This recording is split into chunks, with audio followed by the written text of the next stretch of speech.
And we're back. It is a new age. A Dragon Age. Whoa! Oh my gosh, crossover event of the century. No, no. Not enough sand in Dragon Age. I thought that was Ice Spice. All right, let it go. Let it go. You cannot taunt me with inside jokes that this proverbial audience doesn't know. The audience that Yeah. will be us in the future, Yep. looking back and laughing, Yeah. giggling at Yeah. the possibility of Ice Spice being an NPC and a very pivotal one at best. Oh, she can shift the tide. She can shift the tide. She can shift many tides. I can't wait to forget the inside joke, and I'm gonna have to text you. Hey, what was the Ice Spice thing about?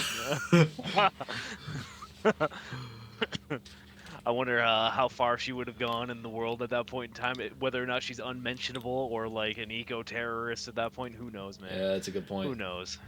It's a good point. Where is she at? Where is she at? Oh God, Think you the shit, bitch. You ain't even the fought. I can't believe they cast her as Tony Soprano in the remake of The Sopranos Oh 40 years later, dude. gosh. That was Oh crazy. my gosh. How far we've come. Yeah, they did the gender flip. They renamed him Tanya Soprano. It's just Ice Spice. Holy shit. I never thought the future would be like Yeah. this. You can't make it up. Yeah. Oh man. But I feel like we are on the very beginning treading path of the very final part of this one-on-one campaign that we've been doing for a long time now. A long time now. And I think it's going to be a brave first step and a good first step into this eventual climax of this series, which I'm looking forward to greatly because it'll be memorable, I hope, between us. There's gonna be some shit going down. There's gonna be some shit going down, and I'm gonna be interested to see how much shit goes down. But yeah, we're getting I don't want to build the stakes up too much because I know you put a lot of work and effort as is, so gassing you up anymore can go straight to your noggin. But when I created this character way back,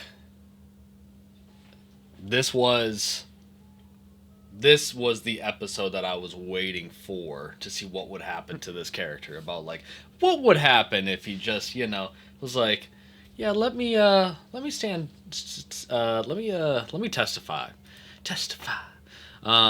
So that has been something that I have spent a lot of ideation on, both in my personal life, for a long time, but as well as just when these episodes have played out and events have unfurled, and I'm like, oh shit, what does this mean in the context of this, and this, and so I'm very, very, very, very, very interested to see what happens.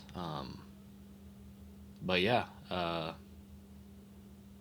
I'm ready to roll right into it. Roll right into it, man. Should we set the scene? Should I set the scene? What should we do? I will say, give me the morning routine for Isaiah on the day that he's going to turn himself in. Um, I think he would.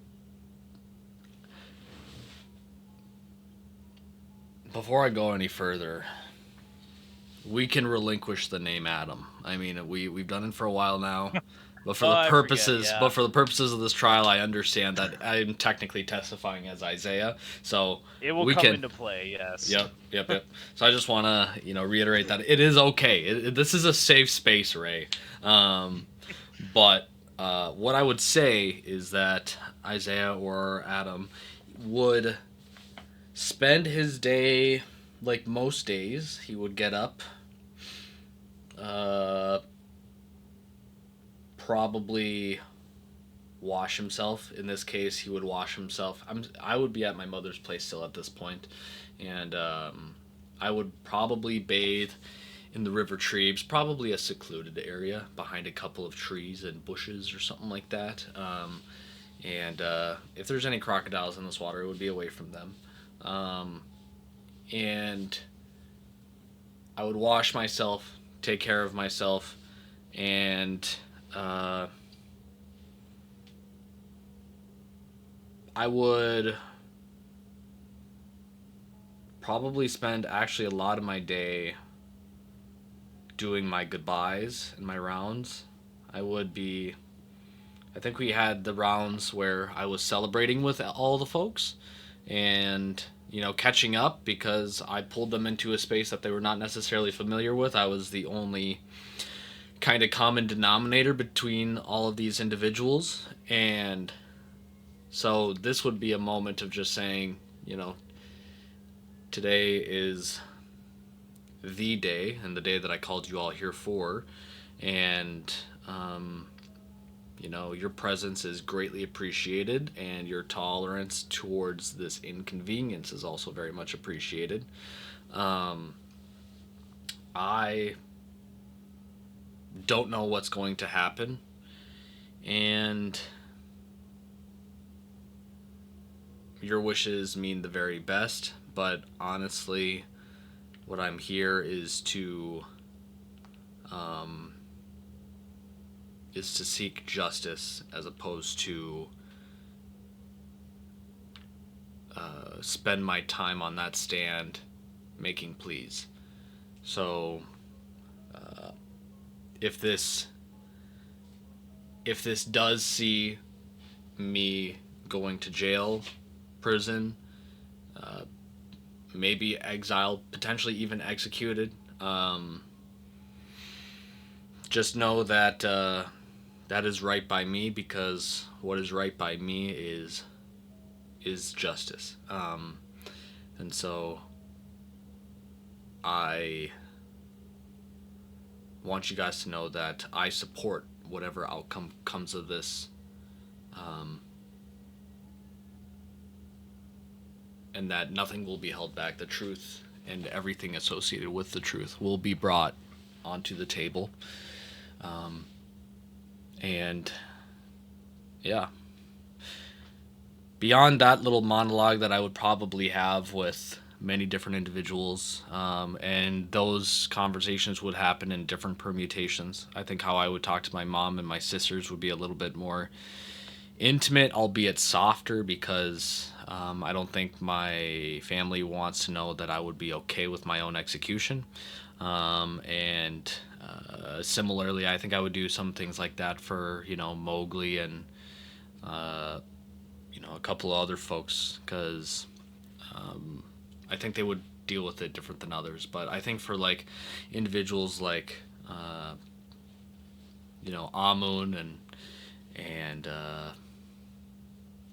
I guess I should probably bring up the list of people that I summoned here so that I can know who I all brought. But for people like Hatanzi, even Lloyd, gosh, I got a couple others. Even Malice and Joy, Diver, Maze, stuff like that. For those people, I think I would not hold back. I would say that the outcome, whatever outcome is acceptable by me, and I need you to know and I need you to accept that that outcome is acceptable for you as well. That you being here is not to change my fate even if we agree that the outcome is not favorable or ideal per se. You are here for support as well as an added presence to the truth and your guys' understanding of who I am as opposed to what you guys may have come to experience. And so, yeah, I would do a lot of that. I would be spending a lot of my day doing that because I did summon a lot of people, to be fair. So I think it would take a significant amount of that day. So with that, I'll probably take a little pause and I'll let you get your shit off for a little bit. With the facet of you being uncertain about certain things, uh, your list of individuals, we did have the comedic nature of Lyman prying himself out with his greater, magical powers and life force being too powerful for even the god Ra himself to create a list of individuals that can be summoned at whim. Uh, you are mindful of the fact that there are certain individuals on your list that probably cannot be summoned in the public place, such as Enelok, without possible dire circumstances happening to the general populace. That being said, there are individuals that are out on the list that are outside of it already, like Diver Prescott, who was already in the area. Did wish to ask if you wished any of these individuals to accompany you into turning yourself in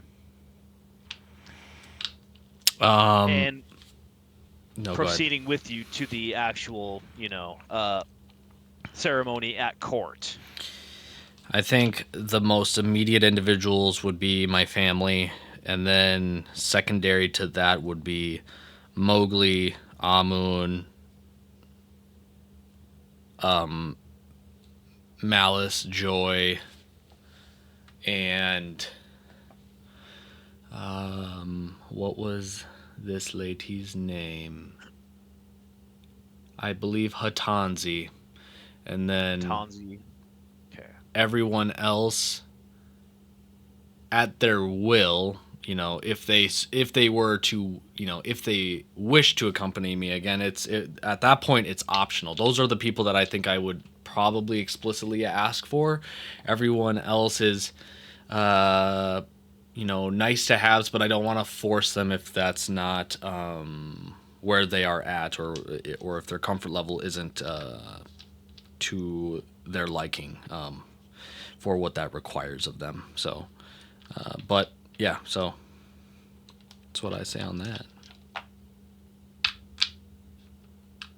And that will be the case. I will say that a number of the testimonies, since we're not going to go through each separate individual, will be performed off screen.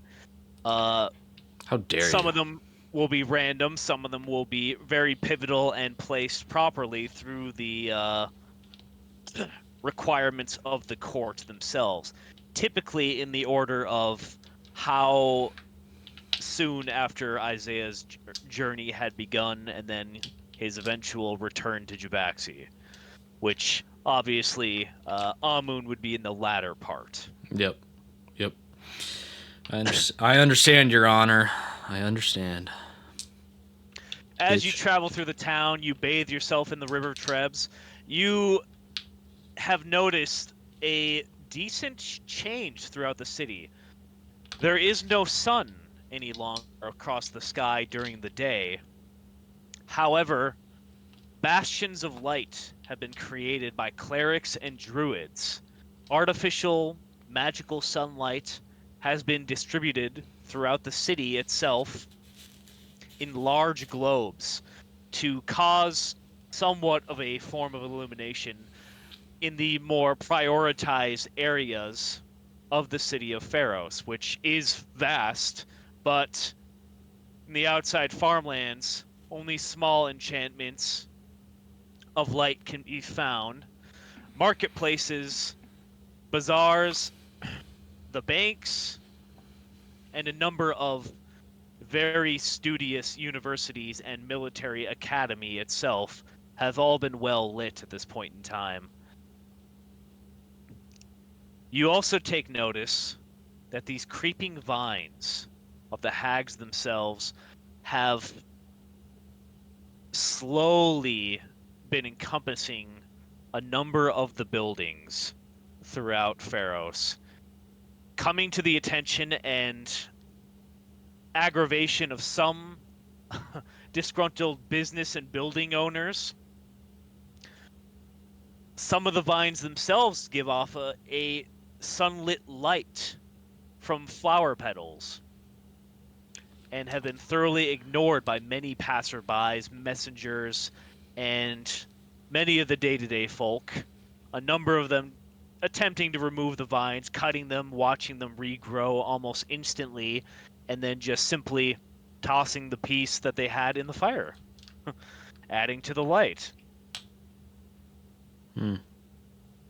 Not necessarily a malevolent change as far as you can tell, but something that's becoming engrossing and some disruptive and rather disturbing, knowing that the origin of these vines is from a malignant force. How dare you? Isaiah, what do you do to turn yourself in? Where do you go? I would probably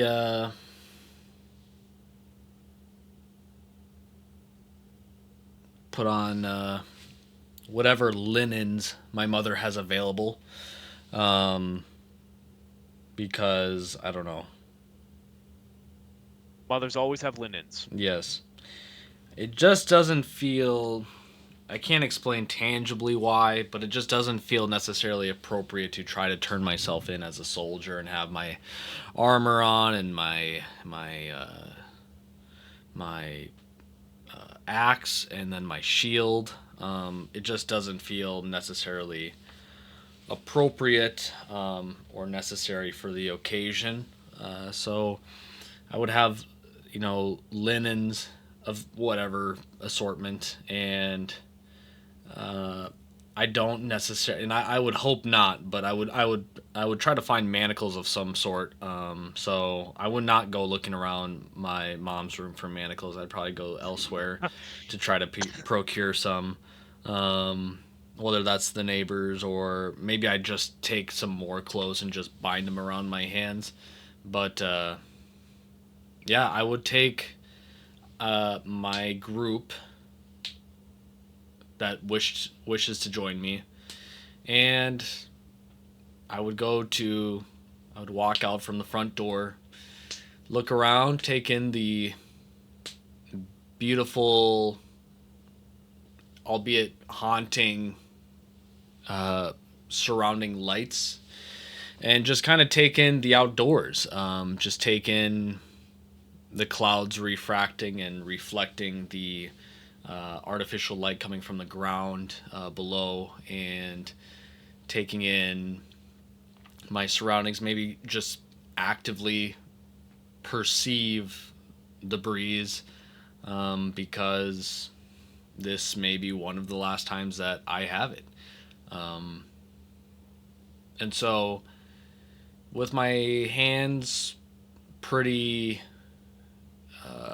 not well bound, but modestly bound, I would make my way from the front step of my mom's place to the nearest main road, or path, depending on the level of infrastructure right here, and I would begin my walk towards the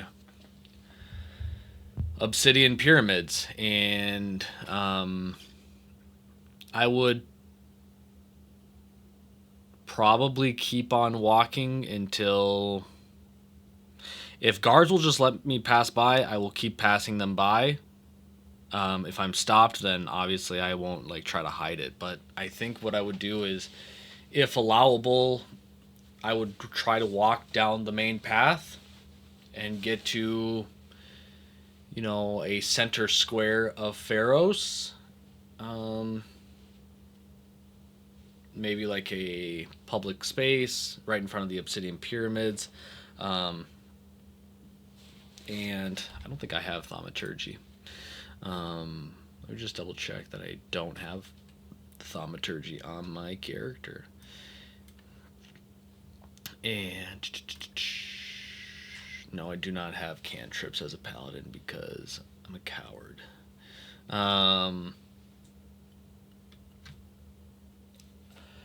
I would just simply. There's not really a cool and sexy way to turn myself in.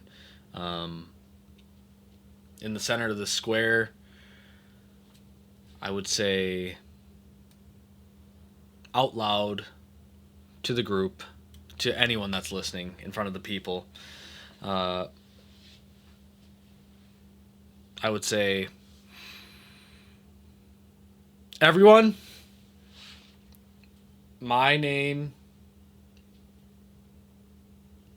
is Adam.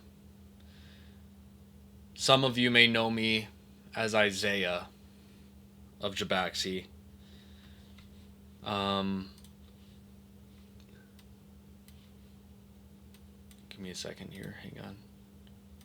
So just to reiterate, get in the square.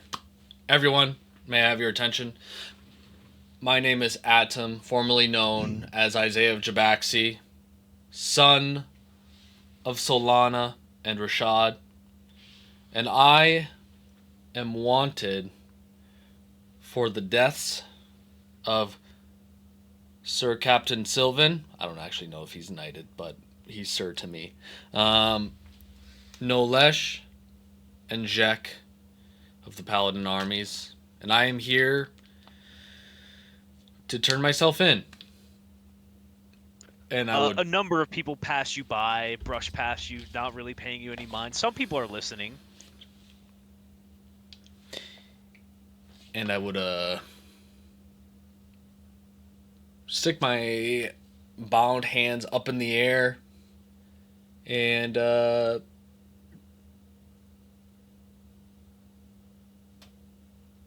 think I would. Geez, this would be awkward because it's like, do I just wait for a guard to come up and be like, "Hey, what are you doing?" um, um, what is the name of the leader of Pharaohs? Idalia, That's right. speaker of Pharaohs.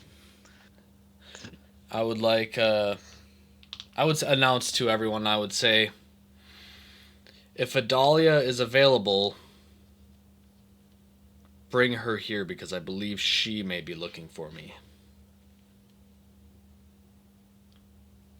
Or she knows who I am. That might be it.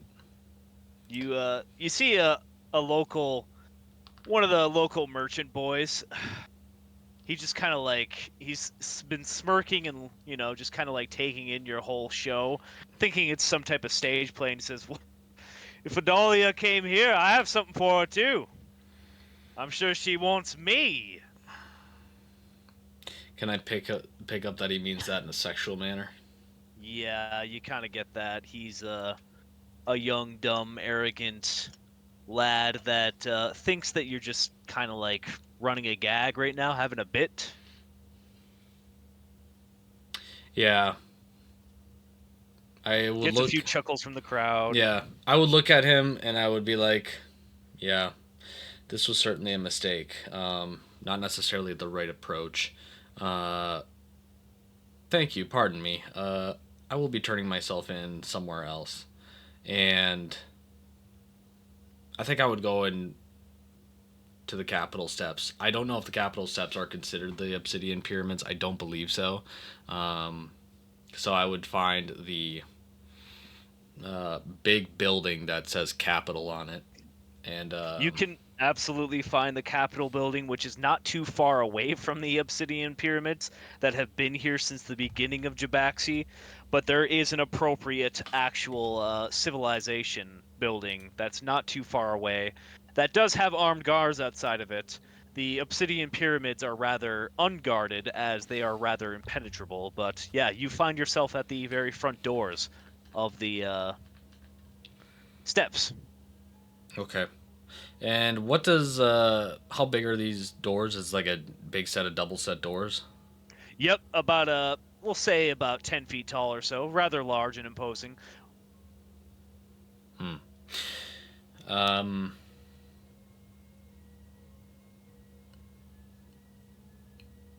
If I try to open them, are they locked? No, Okay. I would open them up, and I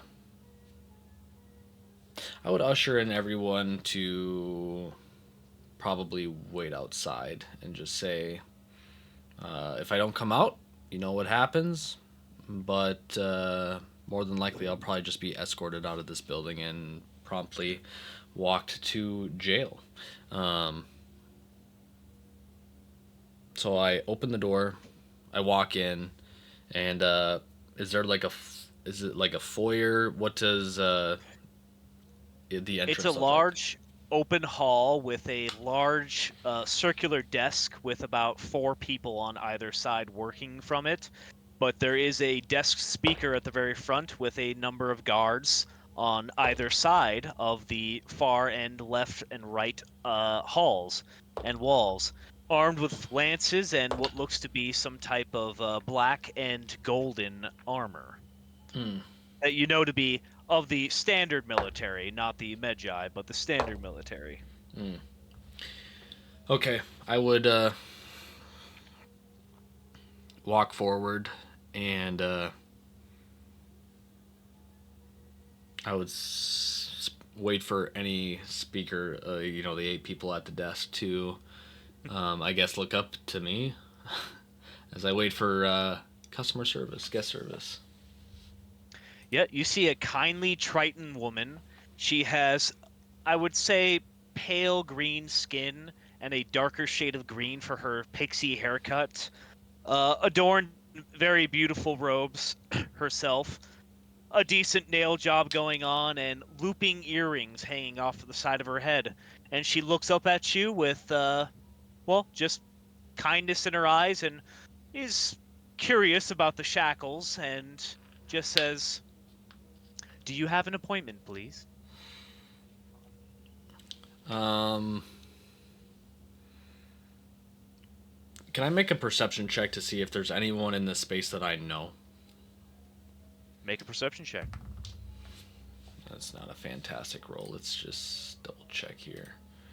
Um, with that, oh, it's a +1. Okay, so that's gonna be a 7.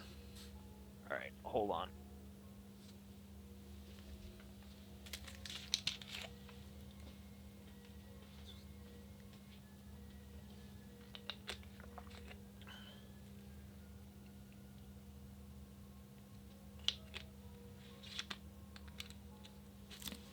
All right, we gotta pause it up real quick. That sounds good. Who do I know?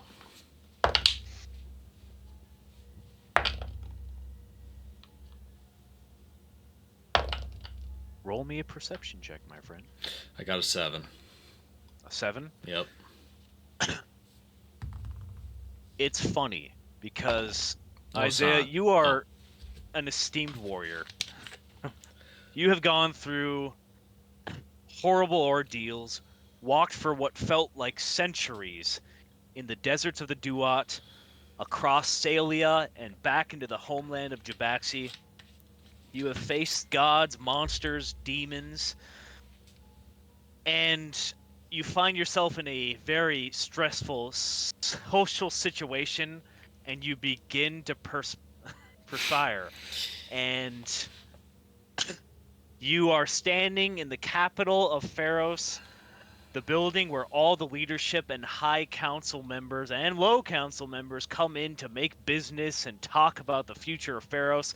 You're wearing shackles and linens, and you're standing in front of the secretary who's slowly starting to get the ick in this situation. Would I have a token of proof that indicates that I was part of the Paladin army? Something to the equivalent of a dog tag of some sort. I will say if you give me a just a sheer luck check and you get above a 12, you have some type of identifying marker. Nice, nice, nice, nice, nice, nice, nice, nice. That's a natural 1. You have one. You looked for it when you were at home since you came back and you couldn't find it. You Yeah. couldn't find it Yeah. anywhere. You realize it probably in the barracks back before fucking died. Yep. It's underneath my pillow or some shit like that. Oh, I had it. I had it. Lost in the dozens of other tags Man. that many other recruits have left.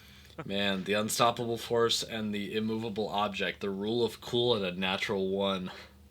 Um, You see this secretary, she's starting to make eyes towards the guards, and you feel their looming presence as they're getting a little uncomfortable, shifting their positions, and she's asking, "Sir, if you don't have an appointment, may I ask what you're doing here to begin with? Do you have a meeting with someone? The mayor, perhaps? Or one of the Merchants Guild members?" and I would stammer. I would be like, yes, kind of. No, not exactly. So here, and I would shift my hands, lift them up, set them on the desk, shackles and all, and I'll say, I do have an appointment, but the appointment is not on your logs. This appointment is probably has been lost through potentially the passage of time. I don't have proof of who I am, so let's just say that you can take me at my word, or you can get someone else that would be able to verify. But my name is Isaiah, the son of Solana, and I'm here to turn myself in for crimes that I've committed. And I would look towards the guards, and I would nod, and I would say, years back, over a decade, I was sent out on a mission, and on that mission, I cost members of our most royal and esteemed paladin army to perish, and I played a significant role in that. Now, the people that were involved, I can give you those names if you were to need further verification. What I can say is that if you have anyone here in this building that knows of Captain Sylvan, I was the member that was involved in that situation. So, Uh, One of the other secretaries amongst the four in this circular desk uh, abruptly gets up from her chair and walks over to where you are conversing with this woman and pushes her out of the way and deftly says, "You said Sylvan, correct? The Sylvan incident?" and I would nod and I would say, if you are talking about the Leonin, then yes, he was my commanding officer at the time. And yes, that was my incident. Come with me right now. This woman is elven origin, uh, rather long black hair, rather fair skin, just a little bit tan, but recently you could tell no longer as tan, Damn. given the obvious nature of the lack of sunlight. Uh, she abruptly steps over the desk, scattering a couple papers here and there at the detestment of this Triton woman, and simply brings you over to one of the rooms off to the right side. Uh, and you, at this point in time, are escorted through room after room after room. This building being rather old and dated in the fact that there weren't hallways. The concept of hallways were not really a thing when this Capitol building was first established. And she sits you down in what is essentially a waiting room. Uh, Rather humble, has a number of tea sets. Uh, I'll say some rather shabby looking furniture that looks and rather antique, but sits you in a rather more standardized chair and an end table, and just says, I want you to stay right here for 10 minutes, okay? And if I don't come back in 10 minutes, you need to get out of the city as fast as you can, okay? Can I make an insight check to understand what is her demeanor? It sounds like she is almost like deathly afraid of the current predicament when I'm just turning myself in. Roll So me an insight check. Yeah. that's cocked. Okay, that's a 14 total. 14. She purposefully took you from that parlor size room and didn't walk you into a room where you would just simply sit by. She walked you purposely through a number of different rooms as to avoid any tails that possibly could have followed you. You get the idea that her rather afraid temperament is accurate. She's afraid not just for her own life, but more so rather for yours. Hmm. Okay. She goes over to the door right before she exits, and she gives you a knock sequence. This is our sign, okay? 1 2, 1 2, 1. Okay. She leaves. What does the room look like? It looks to be just a standard waiting room outside of what would essentially be some type of council that would be going on in the regular day to day for, let's say, probably the Treasury. Okay. Very, very boring municipal stuff of unnecessary importance towards someone who would be in the military. I would say that there's a number of flyers strewn about for, taxation, things like that. Uh, Report your local uh, occultist of set, showing off a caricature of Horus wearing some type of striped Nemes headdress in the symbolization of Uncle Sam pointing at you, essentially. Uh, Things of that sort. Is there quill and paper in this room? Yes, yes, there is. If there's a quill and paper, then I would probably occupy my time by um,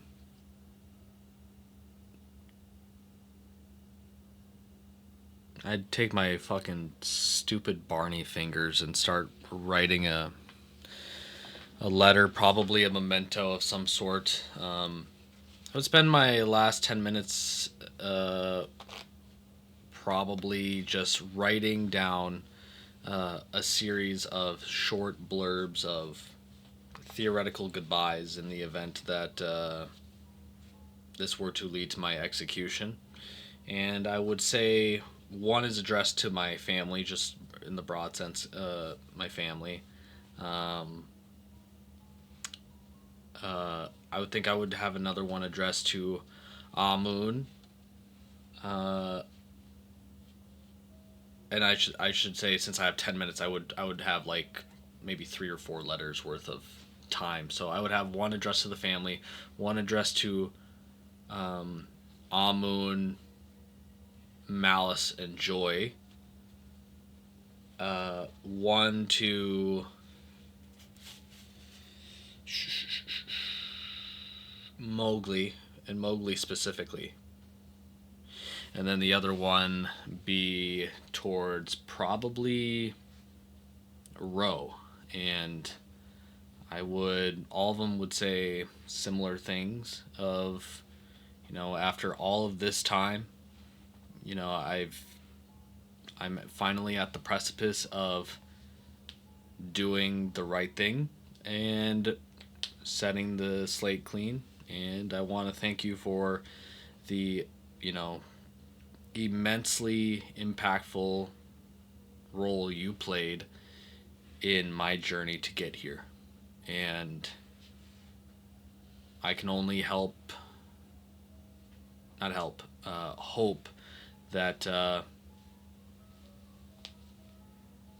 um, and I think my hand would probably be slightly shaking because this is a kind of a nervous moment for me of just like I don't even really know how to handle myself right now. It's not as simple as I'm not trying to talk my way out of anything, and so I have to deliberately be conscious of I have to be accepting to any and everything that comes to me, and that is um, it's a new experience. In the past, I've had to exert and exude my oath through my actions and my words, but I'm kind of in this inverse scenario where you know to really live out my oath to its fullest potential, I actually have to do nothing. I have to just sit and wait, and that is jarring for me in this situation. So I would continue to write with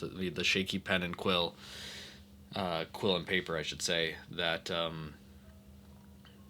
I only hope that one day you all get the clarity and cleanliness of finally getting your slate clean.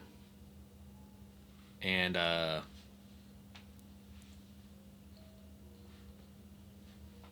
I would sign it, if this is the end, just know that with me, somehow it's never the end. Dot, dot, dot. Your friend, family, partner, companion who just won't die, Isaiah. Because that's how all these people would probably remember me, even if it's Adam right now. And so I would write all of those, and I would probably just leave them there. And then with any spare time that I would have left over, and any leftover papers that I would have, I would uh, just doodle the Eye of Horus and the scales of Anubis slash Osiris, because I know that they both kind of handle that, but um, I would just keep doodling that. Eventually, right around the 9-minute mark, you hear the da da da, and immediately after the last knock, the door is kicked in by a very large Goliath man and the same black-haired elven woman dressed in fine robes.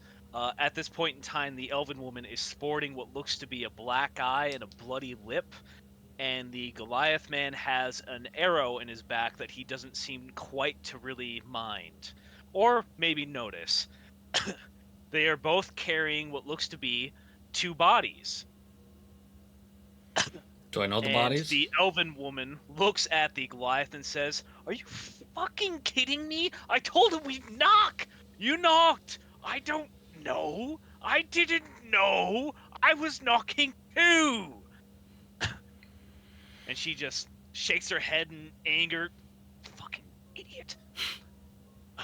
She looks at you and smiles and says, "Sorry, uh, we had to find good enough lookalikes to cover this up." And she drops a body of what looks to be an elven woman, long deceased, on the floor with black hair. The Goliath man goes over to you. "I'm Rustin. Nice to meet you." And he puts a hand out.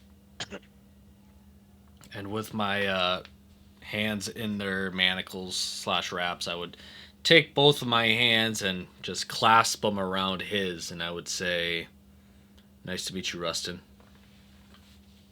He has a body of what looks to be a purple half orc, and he lays him on the ground in the room. He looks at you, pulls out a parcel, sets out some. What color are your linens? Whatever my mom has, so I don't know what a drip is. You can pick. Classic light gray linens, I would say. Okay. This Goliath man, dressed in his finery, finally notices the arrow when he bends down, winces as he pulls it out, leaves it on the ground, and he looks over in his pack and pulls out some nice green linens.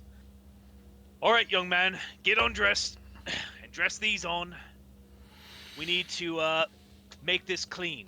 And he starts stomping the corpse of the half-orc in the face, Oh. pulverizing the face. Okay.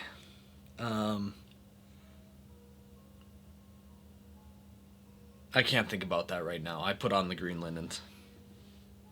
You see the elven woman's give a subtle prayer, Anubis, forgive me, and she starts stomping the face of the other elven woman as well. Gosh. And they're just ruthlessly just destroying these corpses and hurting them in any way they possibly can.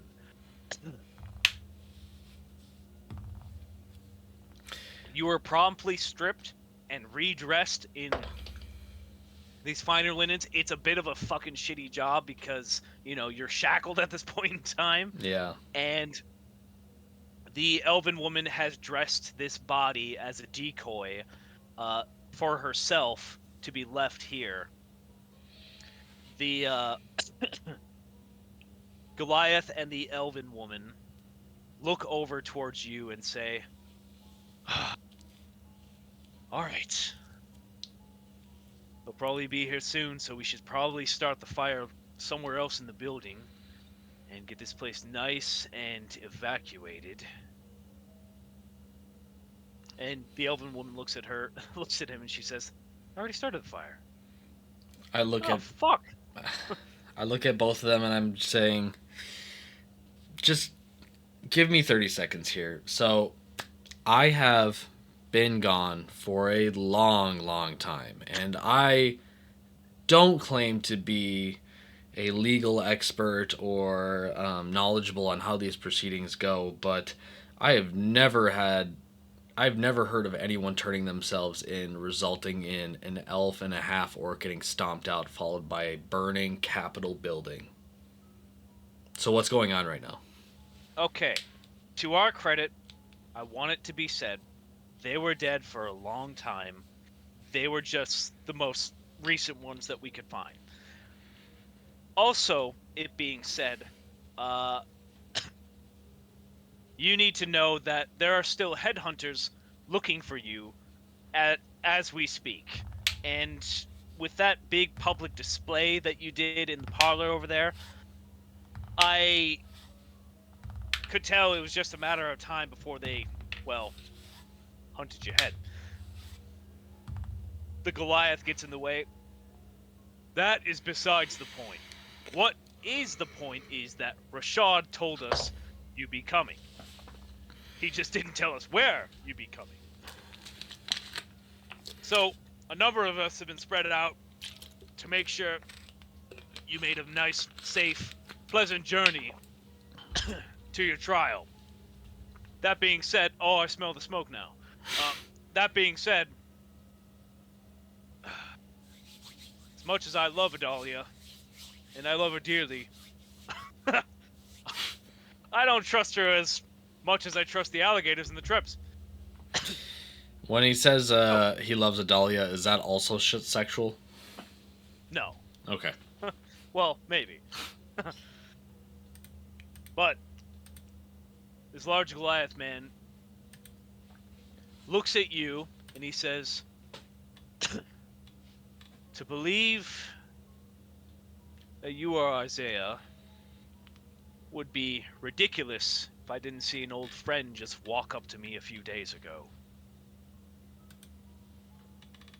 He's seen some better days, and it's hard to take in with all the change that's been going on that you are,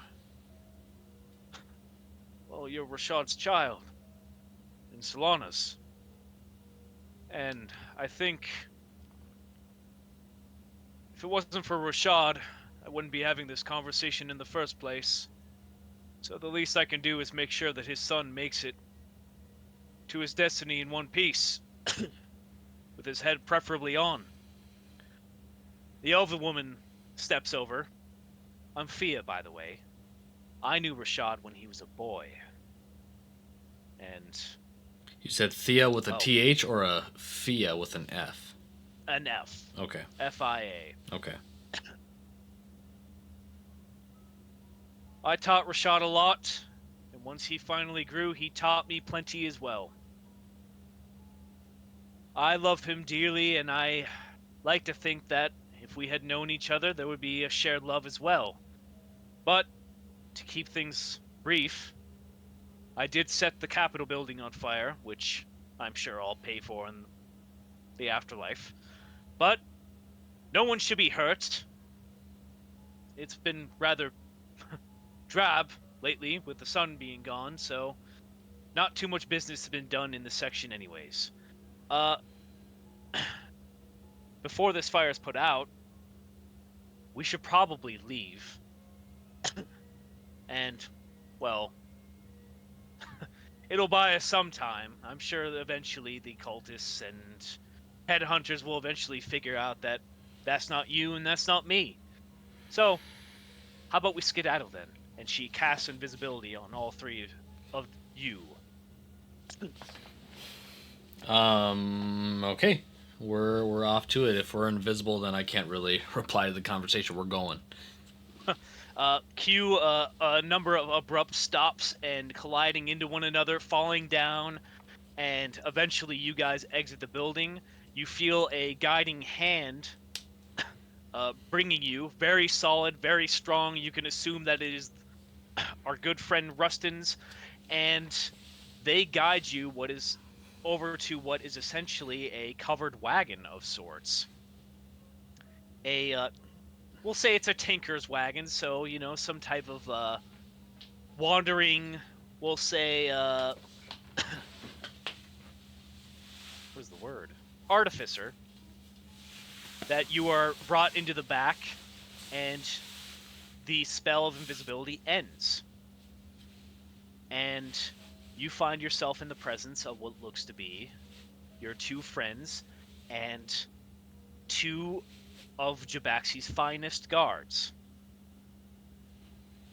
Dressed with cloaks over their armor, but they seem to be official city guards for what is essentially the standing military of Jabaxi.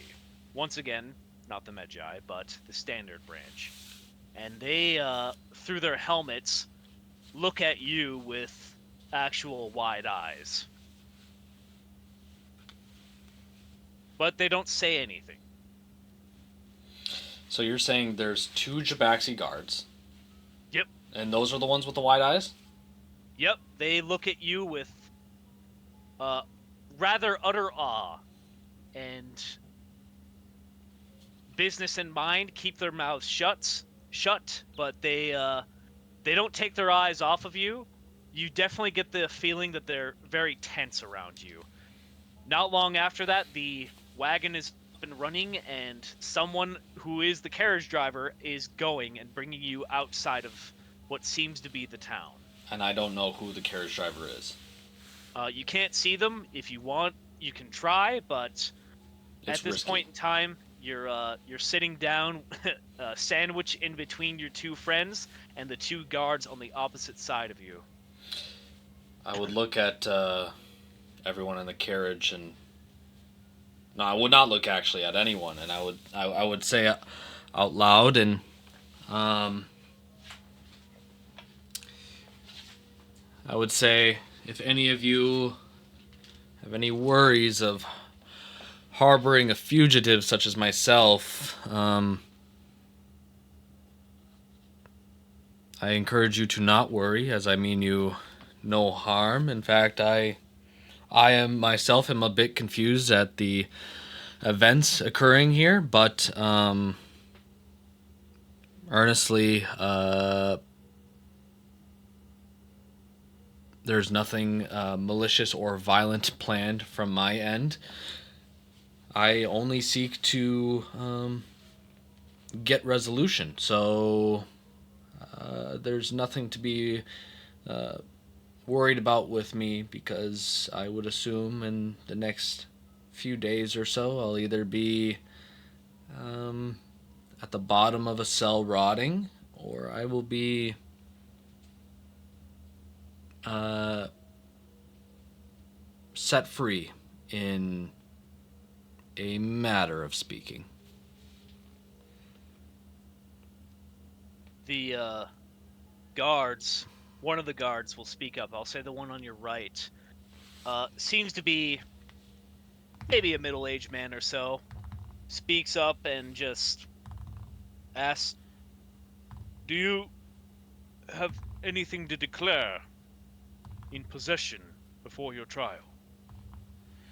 "I am required to ask." Um, you said it's the one on my left? The one on your right. Right, okay. I would look over to my right and actually look at him, and I would say, "Brother, all I claim to have on me are the clothes on my back and the truth. That's about it."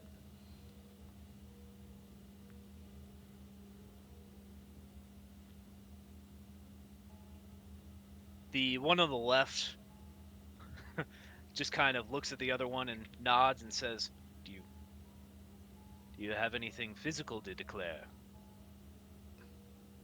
Besides your meager clothing, any items of evidence, any witness statements, anyone you wish to bring to court?" Um,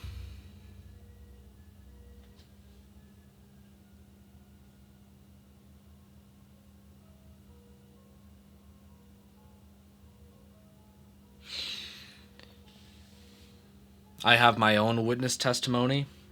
In addition to, I have brought some people here who uh, who may be willing to testify. I'm not fully confident. And do I recall if Kafiri showed up?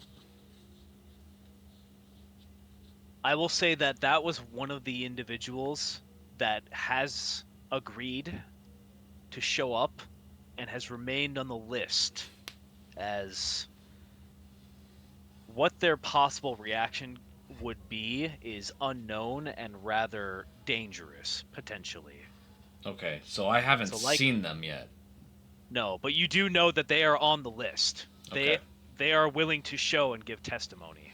Okay. Um, I look at the guard and I would say, when we're talking about physical evidence, all I know is that there are bodies out in the wastes, and a burial site of sorts. But I can't simply show that to you guys. And the weapon that and I stopped because I'm like, I don't necessarily know what people know about me, so I think it would be pretty random and somewhat out of pocket to be like, yeah, I was killed on the scene and moved on. So I don't necessarily know if I want to just slip that in just like as a casual statement. Um, Beyond that, my physical declarations, I would tell them I would probably procure the list, a subset of my current list that I gave to you, about people that can testify about not only my whereabouts at that moment, but the moments afterwards as I walked out of Jabaxi and eventually made it to Salia. So the crew that was probably of Jabaxi ilk, so primarily Kafiri. I don't think there's many other individuals to necessarily call out. And then for on the other side with Salia, if the names are available, it would be, Diver Prescott, Rowe, maybe some of the Gibraltar dwarves, and potentially Shepherd if he's alive. Yeah, some of the early crew that I saw when I originally came to Celia. Brindy, I believe that's. I I will say that a number of questions come up from the guards after they eventually drop the pretense of being your guards, and they do pelt you with questions about what it was like and whether or not it's all true. The one on the left, who's obviously younger, says, "So the gods are real. They're not just the Magi are just not wizards making this magic happen and making a show of force. This is actually real." Um, I would say. Uh, I would look at him and I would say, of course they are real. They are. They operate behind the scenes, but in certain instances, you may be able to seek and gain audience with them. And I mean, if you doubt the things that have been told to you, then don't take my word for it. Poke your head out of that wagon and look at the sky. That is the work of the gods themselves. Um, for better or for worse, we still have yet to determine that, but this is the work of the gods. You see the younger one nod, almost almost too much for him to really comprehend. It is a situation where it's like, without the interactions that you've gone through in life and the number of rumors of just standardized living in Jabaxi, a number of, potential rumors and doubts have spread throughout, the beginning of time, essentially, that, the government could have been lying this whole time, and, we're just giving our prayers to what is essentially vampire wizards. Who knows? But who knows but the actual servants and the dedicated clerics, paladins, druids in some instances, and those who have researched and truly encountered the servants of godly tidings, you being included. The older man kind of breaks down emotionally and shares his story of going to Salia, sharing in solidarity to you, with you, of what it was like to leave his homeland, helping the Salians fight the Gnolls about 4 years ago, and then losing a number of his friends and coming back uninjured, which he felt shameful about. And you help him come to terms with what is essentially his doubts of deific belief. And you feel the snoring presence of the Goliath Rustin to your left, near the edge of the wagon, and the rather, we'll say, bored demeanor of the elf off to your right in Fia. And these two guards just kind of look at you in awe and begin to share their own stories and eventually break out some food as your journey takes a little while and you begin setting down for the night at Yeah, the end of the day. yeah. I would I would indulge their interests. I would recant stories of, I would probably play the game of name a god. I'll tell you what I said to them, or what they said to me, and just let them know that I've spanned the gamut of who I've interacted with, who I've interfaced with. Some of those encounters were good. Some of them were not. Definitely as much. Some of them went spectacular to plan. Some of them went horribly not to plan, and communicated that while the gods don't make themselves visible, uh, they are present and they do listen at the very least. They may not see all, but they definitely do hear all, and they try to uh, handle they try their best with what they have. It's just that been circumstances on the cosmic scale have been more involved and taxing than maybe what we come to realize in our day to days. So yeah, I'd play that game all day, all day. Just yeah. So I shot the shit with Horus. Yeah. So I did have a situation with Yeah. Apophis. Yeah, that happened.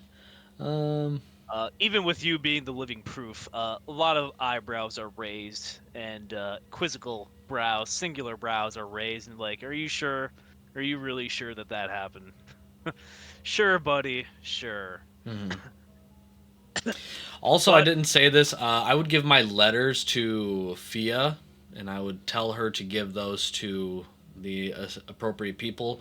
And on the list with the Amun, Malice, and Joy, I would also have had Ion on that list as well, regardless if she would have read that or not. But okay. Ion is on that list, and I think I may have put Ion on the list of people to come to the trial.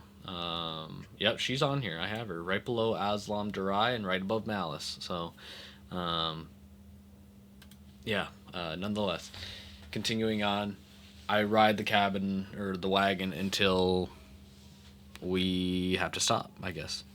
You make camp. The easiest way to tell that it is nighttime is the very, very strong presence of the stars that are essentially the only source of light in the sky these days. And they only show really through once the clouds are spared, and eventually the starlight shines on the blue, or not the blue, the green, formerly blue, and the red moons in the sky. You finally get to see your carriage driver, which is an old, wretched looking woman Hey. that would be no easy encounter for any brave soldier that would dare stop her wagon. Mm. She has a modicum of jewelry upon her fingers, multiple rings on each digit, and smiles with what looks to be well rotten teeth at you, but doesn't say too much other than the passing greetings, and begins cooking some stew for all of you before you guys settle down for the night. Would you say she has a Gyat? Some Anyways. would say in another world. All right. All right. Anyways. Uh, a night is spent in under the night sky on the outskirts of the city. I would ask you, how does Isaiah feel about this first step towards his trial? Fucking lost. This doesn't feel like That's a good. courthouse at all. Uh, doesn't feel like a stand. It doesn't even feel like a holding cell. It doesn't feel like a much of anything. So I am getting by with what I have, and yeah, what I would ask Fia or Rustin or the old lady with the Giat. I would ask any of them, and I would just inquire about like what are our next steps. What does tomorrow hold for us? Around the campfire, in between the bites of stew, Fia speaks up. Idalia has requested your presence, not in the simple courtroom that would be too meager for such a proceeding such as this, and far too dangerous for both parties involved. The city of Pharos' population, it's only grown since you've been gone, and a number of dissidents and rather disgruntled civilians have led to a number of uprisings. Groups that disagree with the notion of the Magi Order, who claim that these Wars and battles against Set are nothing more than a reason to tax more civilians and run down farms from providing rations to any of the soldiers about. There has been a steep decline in recruitment for the Medjai as well. And, if I'm being honest with you, me included, many individuals have quit the Order outright when it was revealed that a number of us were being sent to Salia to fight their war against the Gnolls for them. And while I agree that these people need a salvation, I do not feel that bringing their civilians to our shores as a very solid solution. Any possibility that a Gnoll or an occultist for this Astaroth could be on any of these boats.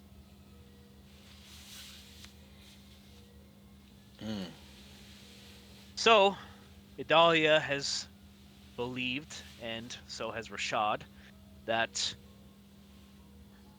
the Oasis of the First Law would be the basis of your trial.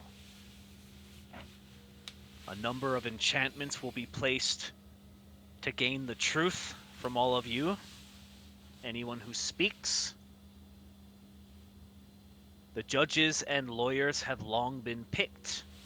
If you wish to dismiss your lawyer or your counsel at any point in time, I'm sure that will delay the trial, but not be an issue in the long run.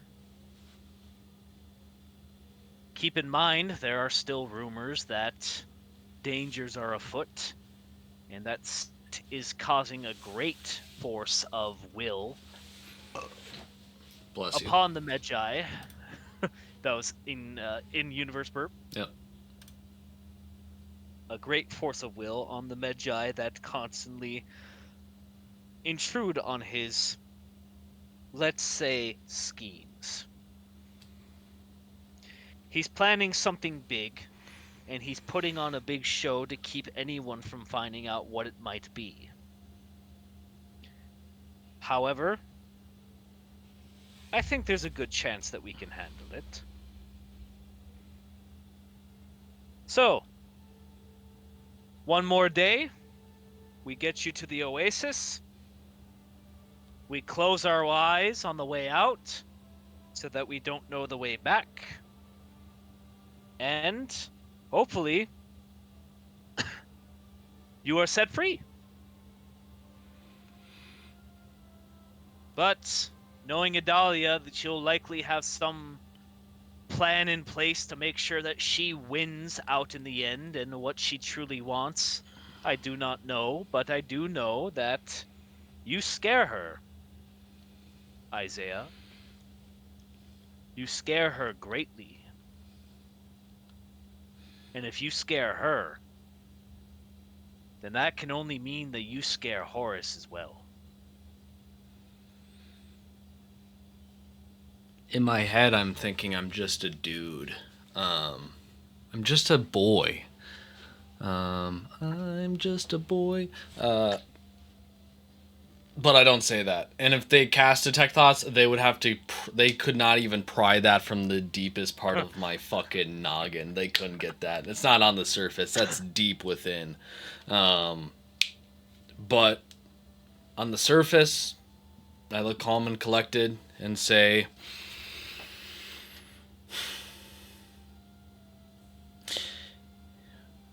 when I think back on the things that I've done and the things that they may be wary of, I also gain cause for concern because I don't think there's nothing to fear at all. I think for the people of Jabaxi, especially the families of those involved, this will be a relief. This will put a close on a chapter that has been years in the making. And I did not make that chapter any easier. I prolonged it. But Nonetheless, I'm here to do right by it. And what Adalia will come to find out, as well as Horus and the rest of,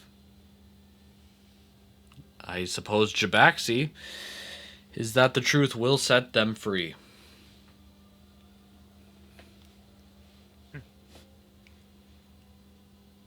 The old Goliath, having his about fourth bowl of stool, much to the chagrin of this old lady and her cauldron, every dip into the entirety of the cauldron to get a new bowl seems to drive her up the wall even more so, to the point where she's gripping her ladle and spoon, which is the more polite way to get stew, uh, like a Medjai would grip their weapon, ready to use it the next time he goes for it.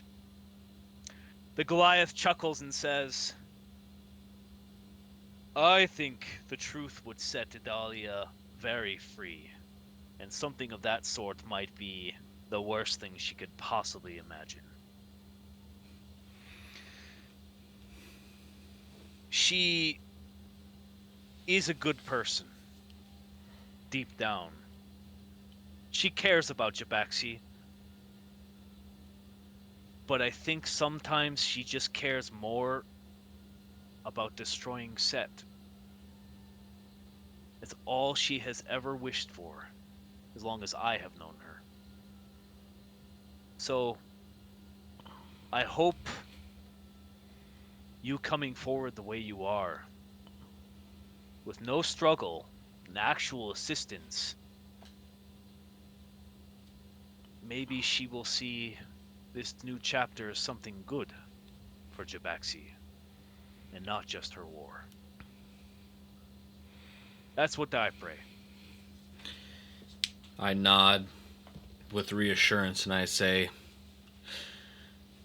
trust me when I say the only aggression that I actually intend for is... Well, actually, it's not even intent, it's on accident. And I look at my skin and I'd be like, I look like a fucking eggplant. I wasn't going to ask. I was not going to ask, but I wanted to so badly. You all were thinking it, and that is okay. Because I would think about it too. God, I hate it. No, Fia's like, I wasn't sure. I didn't know if it came from Solana or Rashad. I've never met you before, so I didn't know. I didn't know if you were always like this or not, or if this was a death thing, but it's hard to find a purple orc. They're not very common. Yeah, that was very odd when you found the purple orc. I go to Fia and Rustin and I'd be like, you guys, you found that purple orc oddly quickly. But Yeah. I'm not asking questions because you guys are not on trial. I will be on trial. But yes, this is not my original body, but we all know this. We all know this. Bodies are just simply vessels for the soul. It is what is inside me that must testify, not this purple thing.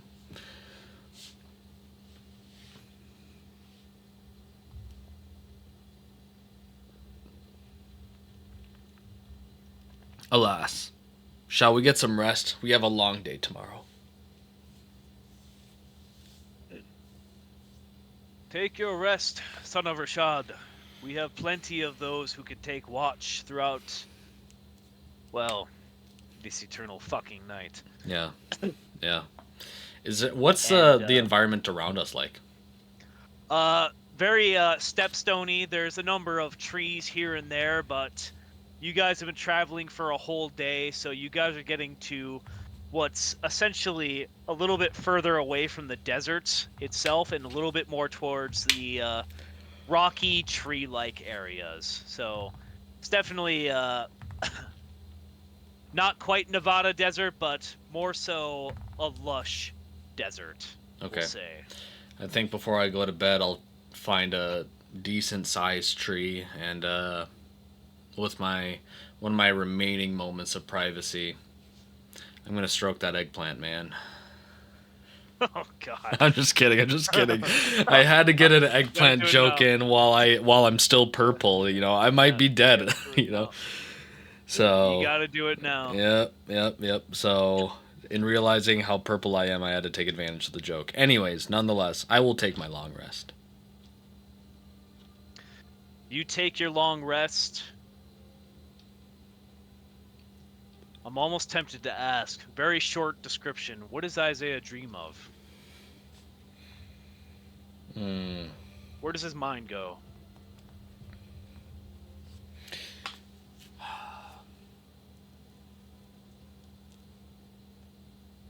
I think Isaiah's experiences have somewhat. I think traumatized has so much of a negative connotation that I don't necessarily want to use that word, but his experiences have shaped him so much that whatever he dreams, he can't tell if it's an escape, a premonition, a nightmare, something that is bound to happen, something that will potentially happen to someone else, or whatever the case may be. But his past, his present, and his potential future, all being on his mind, I think it's almost too hazy and scattered to even qualify it as a good night's rest. I mean, you know, the mission is simple, but the execution of it is difficult just because,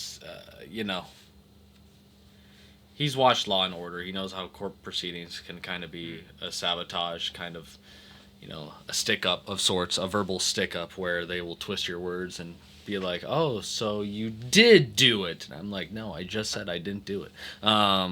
So if he had to hold on to like one last lingering thought,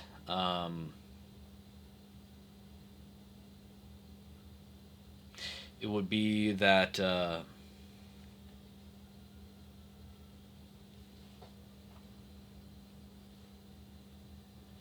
Is that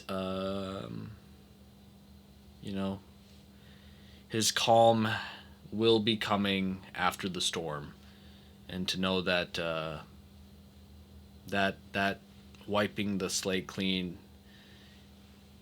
The more nervous I get to the actual trial, I am also the exact same amount traveled closer towards being on the other side of it all and being done, being done with it. At least this chapter, this component of his life, his journey, his afterlife, or his journey. So he would try to find peace in his fast track towards the end.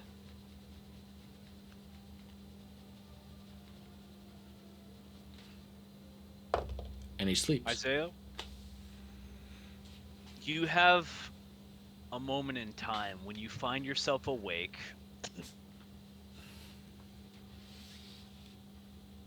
Fia and Rustin are not in camp, but the two guards, currently asleep, uh, taking a point of exhaustion each by sleeping in their armor in case something goes on, and the very loud snoring of the old driver woman. Uh, you find the presence of a hooded individual sitting near you, cross-legged, under the starry sky. You can't see their face because in the place of where it would be under their hood is nothing but what appears to be written galaxy and constellations. In the same place as their hands, you see the outline of hands, but you see what is essentially the entirety of a star system. and in their hand dangles what looks to be a necklace with a small, only maybe half an inch long dagger inside of a hilt attached with a chain.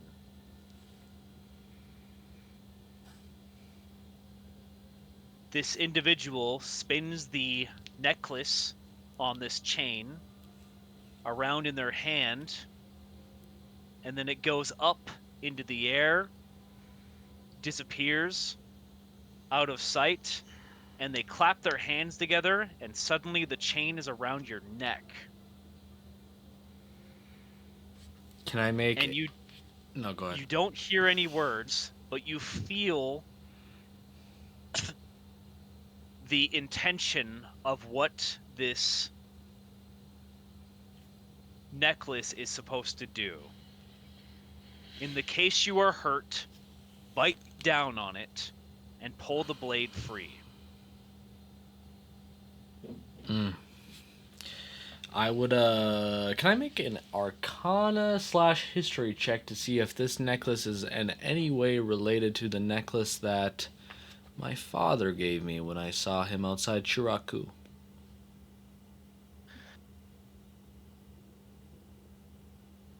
Go ahead. All right. That is an 18. It's not the same as the one that your father gave you, but it's very close in relation to a knight very similar to that. One night, you called upon a Salian god for revolution and assistance. Mm. The stars give you the recollection of a certain stargazer Nybak, a very elusive deity that is sometimes seen as non-existent and only ever seen in the situations that are most dire. A very unwelcome one in the case of many rulers and cruel kingdoms of any kind. Strangely enough, you're not sure if this is that individual or not, but this playful spirit, whatever it might be, gets up in a twirl, puts a hand and two fingers to non-existent lips, and then puts these two fingers back on your head, and you fall back asleep. You wake up to the two guards cleaning up the rest of the camp and the same old lady snoring away. Necklace still on your chest, colored green, with a little trailing of silver where the chain is. Hmm. Okay. Interesting. I would get my stuff ready, and I would. I guess I don't know if I had a sleep pack necessarily, but I would clean myself off, get myself ready, um, wash my face, my hands. When I look in the water, do I notice anything different about myself after this interaction from this celestial body? You look in the water, you're cleaning yourself off. I'll say at this point in time, you've been unshackled as of making camp. You will be reshackled once you're in the wagon itself. You look at yourself. You don't see any difference as far as you can tell. But you feel well rested and you feel a sense of support. Just a little more than you had before. Yeah. Try not to think about all the support I lost when I lost the bladed Neath. Um, Yeah. but, you know, that's life. We all make mistakes. We're not perfect. Why does it have to happen to me, though? Why can't I be the main character of my own story and everything just goes to plan? Anyways. Um, okay, then in that case, I will get ready. And I'll confirm with the group. Is there anything that we need to do before we actually depart? There is nothing you need to do before you need to depart besides everyone takes the registered bathroom break. I go take a shit. Shits are had, Respectfully. pisses are done. A pissing contest is had between the two guards. Uh, thinking that it's private, everybody knows. Yeah. If I died today, I'm not wiping. You know what? Fair enough. You guys continue your journey until abruptly the wagon stops. The old woman gets out and she says, "Everybody out!" I get out. And I make sure I have my shackles on, obviously, but I get out. Everyone gets out. And she says, "All right, all of you listen to me. I've been driving this wagon for 38 years. Yeah. Oh. That being said, I've had nothing but utter contempt for most of the companions I've picked up across the road. And I will admit, none of you have given me any reason to hate you." She looks at Rustin with utter contempt, except for dinner time.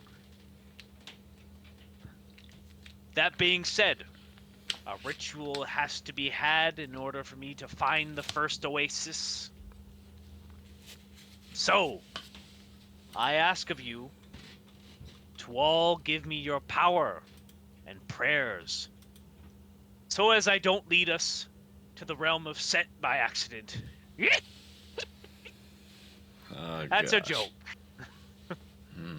I think. I don't laugh.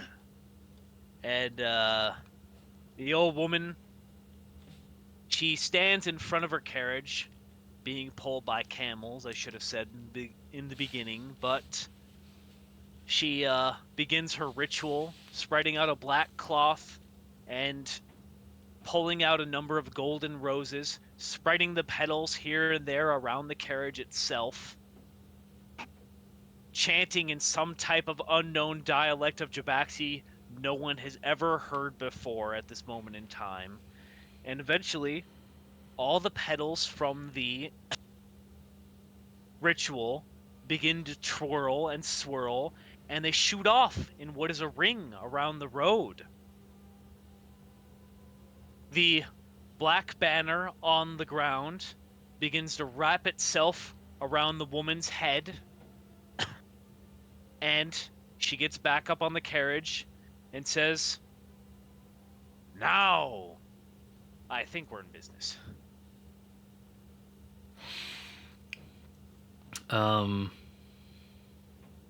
I would poke my hands out over outside the wagon, and with the shackles hanging out, I would kind of reach my hands out and just try to feel again, just trying to feel the wind at my fingertips, feel maybe a couple of dust particles kick up, maybe a draft as the wagon keeps rolling down the road. And with what I feel, and as I understand, with my eyes shut, I'll add that detail that I'm really just trying to concentrate with what's happening outside the wagon and trying to deprive myself of all of the senses and stimulations that I may be feeling on the inside of the wagon. And with that, I will cast Divine Sense. All right. You cast Divine Sense. Is there anything in particular you're trying to feel for? How to avoid the domain of Set and how to get to this oasis of law. That's primarily what I'm looking for.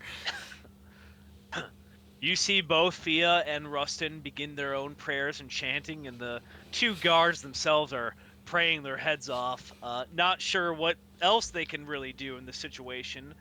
But as you give your divine sense and you're giving your aura out, your paladin aura is kicking in hardcore, the wagon begins to pick up pace that is not well realized of any camel in the earthly domain. You guys are fucking zooming suddenly.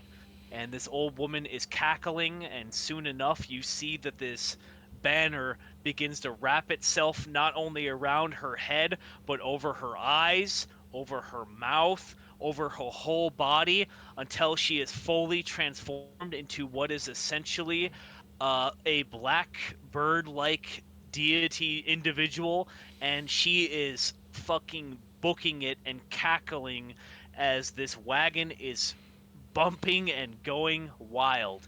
You feel what is essentially yourself uh, becoming lost truly in what is the ether, not necessarily the duat, but the ether of the realms in between realms, until you guys essentially find yourself at the beginnings of a wooden bridge that is massive in its segments, but rather rickety and alluring, until this old woman, who is now in some type of Aarakocra like form, stops the wagon and begins a slow trot as she gets out and she assesses the bridge before her.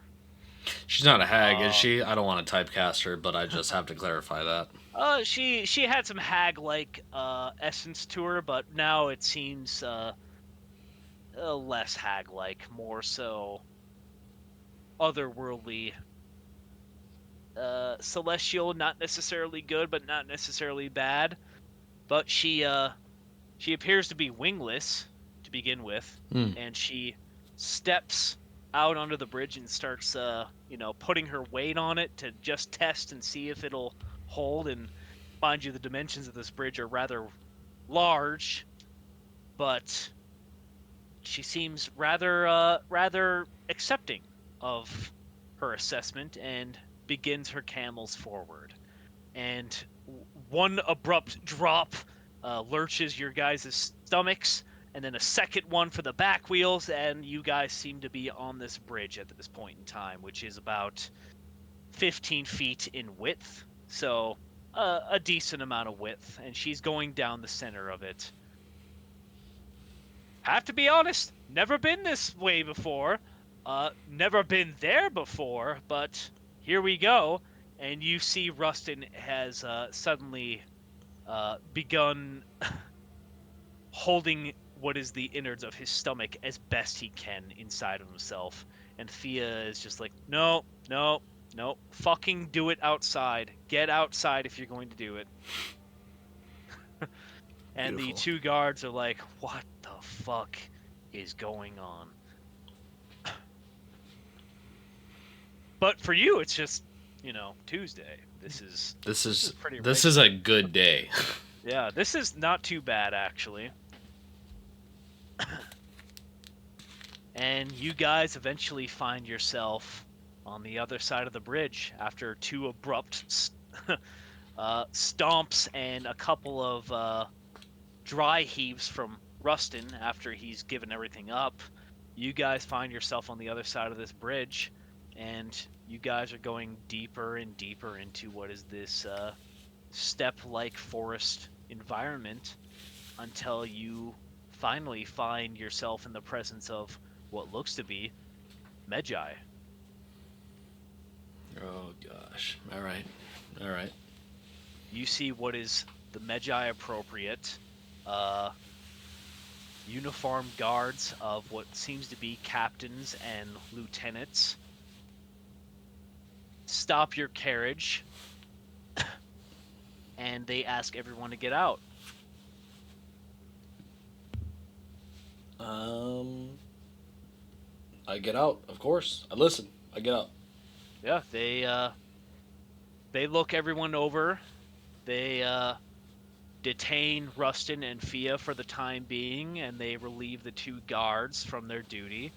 The two guards wave to you as you are escorted away from this wagon. Mm.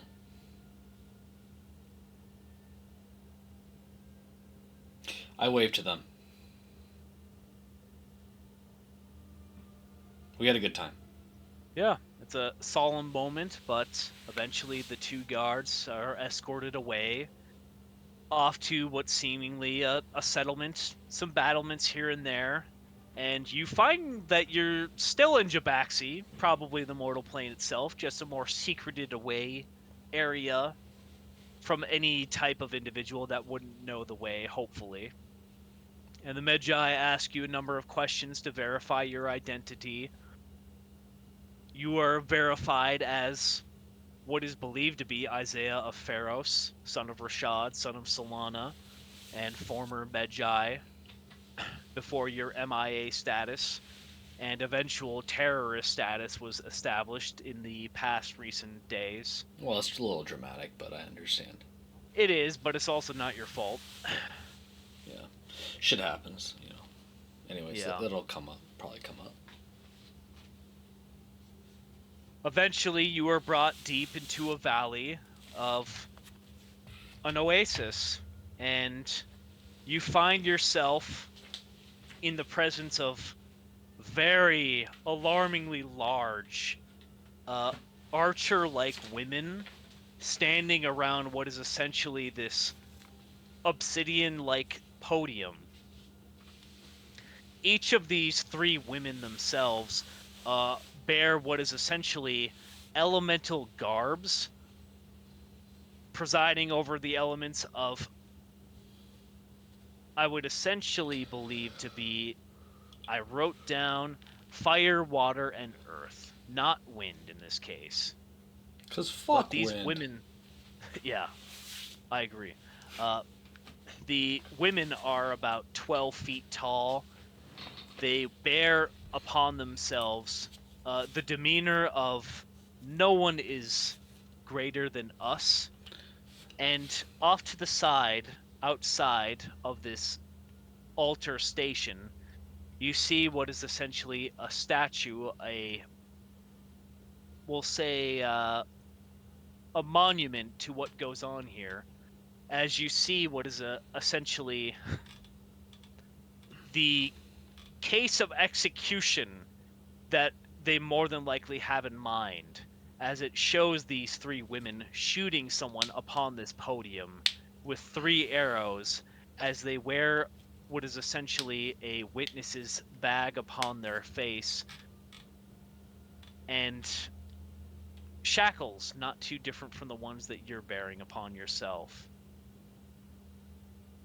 It gives the idea of an ill fate possible in the near future. But you are escorted deeper into the valley until you find yourself before what is essentially a pool of water. Hmm. One of the Medjai look back at you and say, "Can you swim?"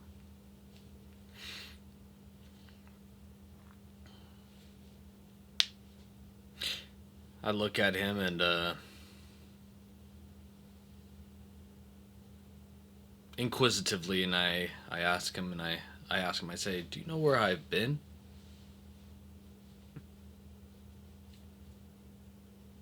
Not quite. Not myself, at least. But I've heard rumors. Take a couple steps towards him, not in a like I'm stepping to him. I'd be like stepping off to the side, but approaching him, and I would say, um, after the events in question occurred here in the desert, and I swore myself to a sort of self-promoted exile. I crossed. Oh gosh! And you told me the name of the body of water. Flamonia. Framonia. Flamonia. No, Fa. I'm looking back. Fa. Fa. Fa. Fa. Fa. Fa. Fa. We apologize, future us and Lisa. Yep. Yep. We Yep. went over. Flamoria. It is Flamoria. The Flamorian Oh yeah, Sea. Floria. I would say I crossed the Flamorian Sea to get to Caesalia with no boat. So I would like to think I could handle a body of water like this.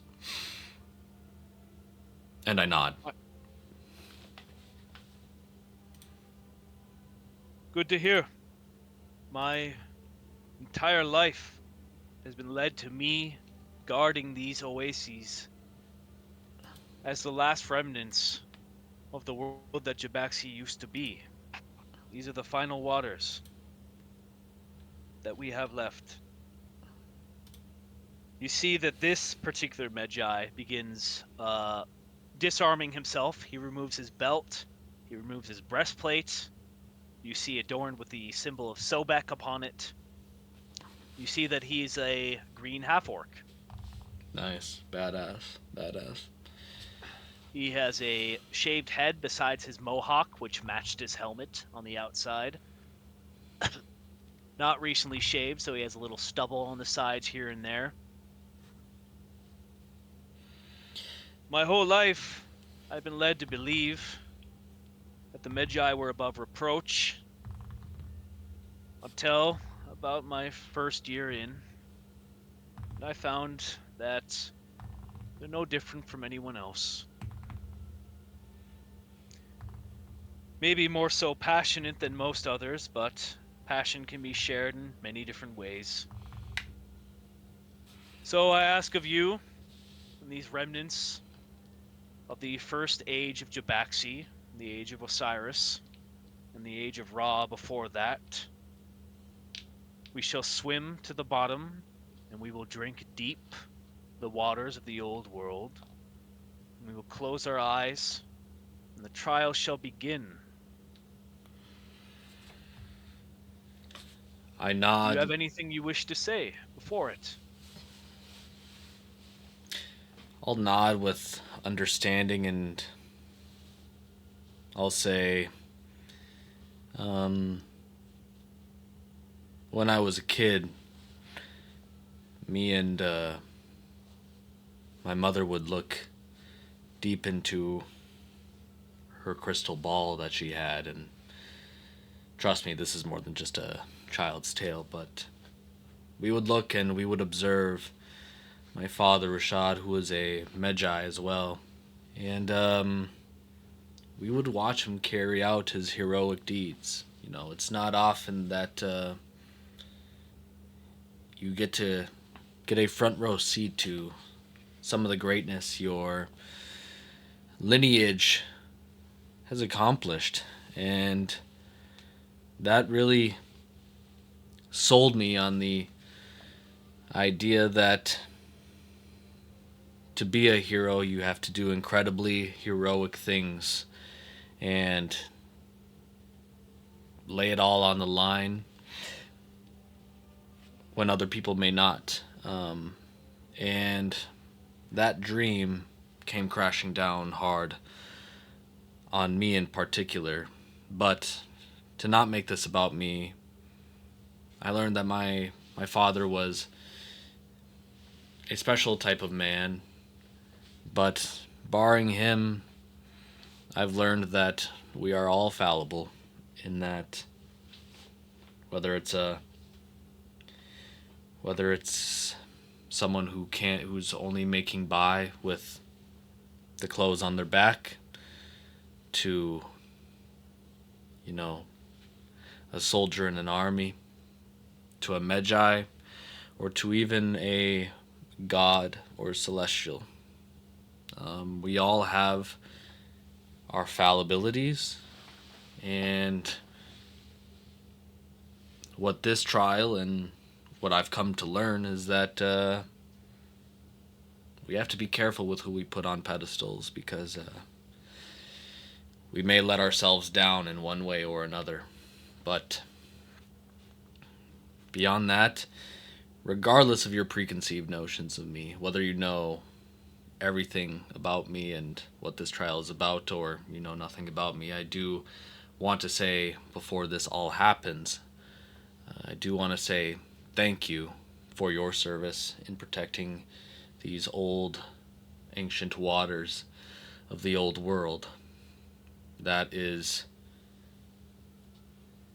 a very, very noble pursuit, and as I understand, a pursuit that is often overlooked, as I was not even aware of this. So I do want to say thank you before we depart. He puts a hand on your shoulder and he nods. A sense of honor is shared between the two of you, and he feels almost a flickering of doubt burn away that gives you the impression that there's a number of Magi that might have known and heard things about you, and to be validated in the, you know, seemingly boring post and occupation that this man has been given as a Magi, deeming it important and actually you giving it importance through your own trial is seemingly a reassurance that he never thought he probably would have gotten.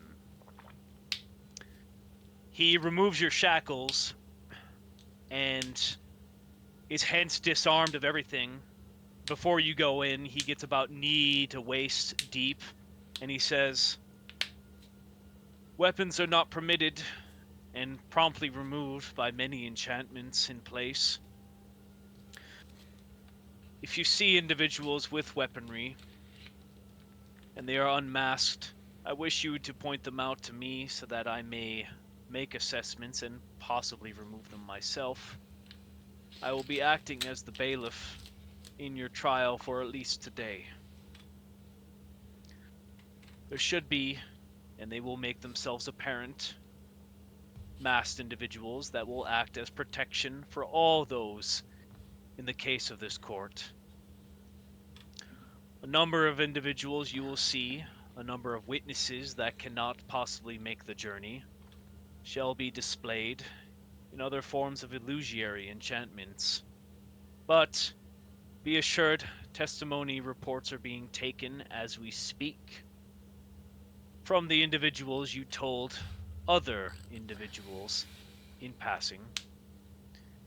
Thea and Rustin will not be available, but I'm sure they'll show up on another day if this trial does take more than one. Let it be said, you have the right to strike against any wrongful claim that is spoken.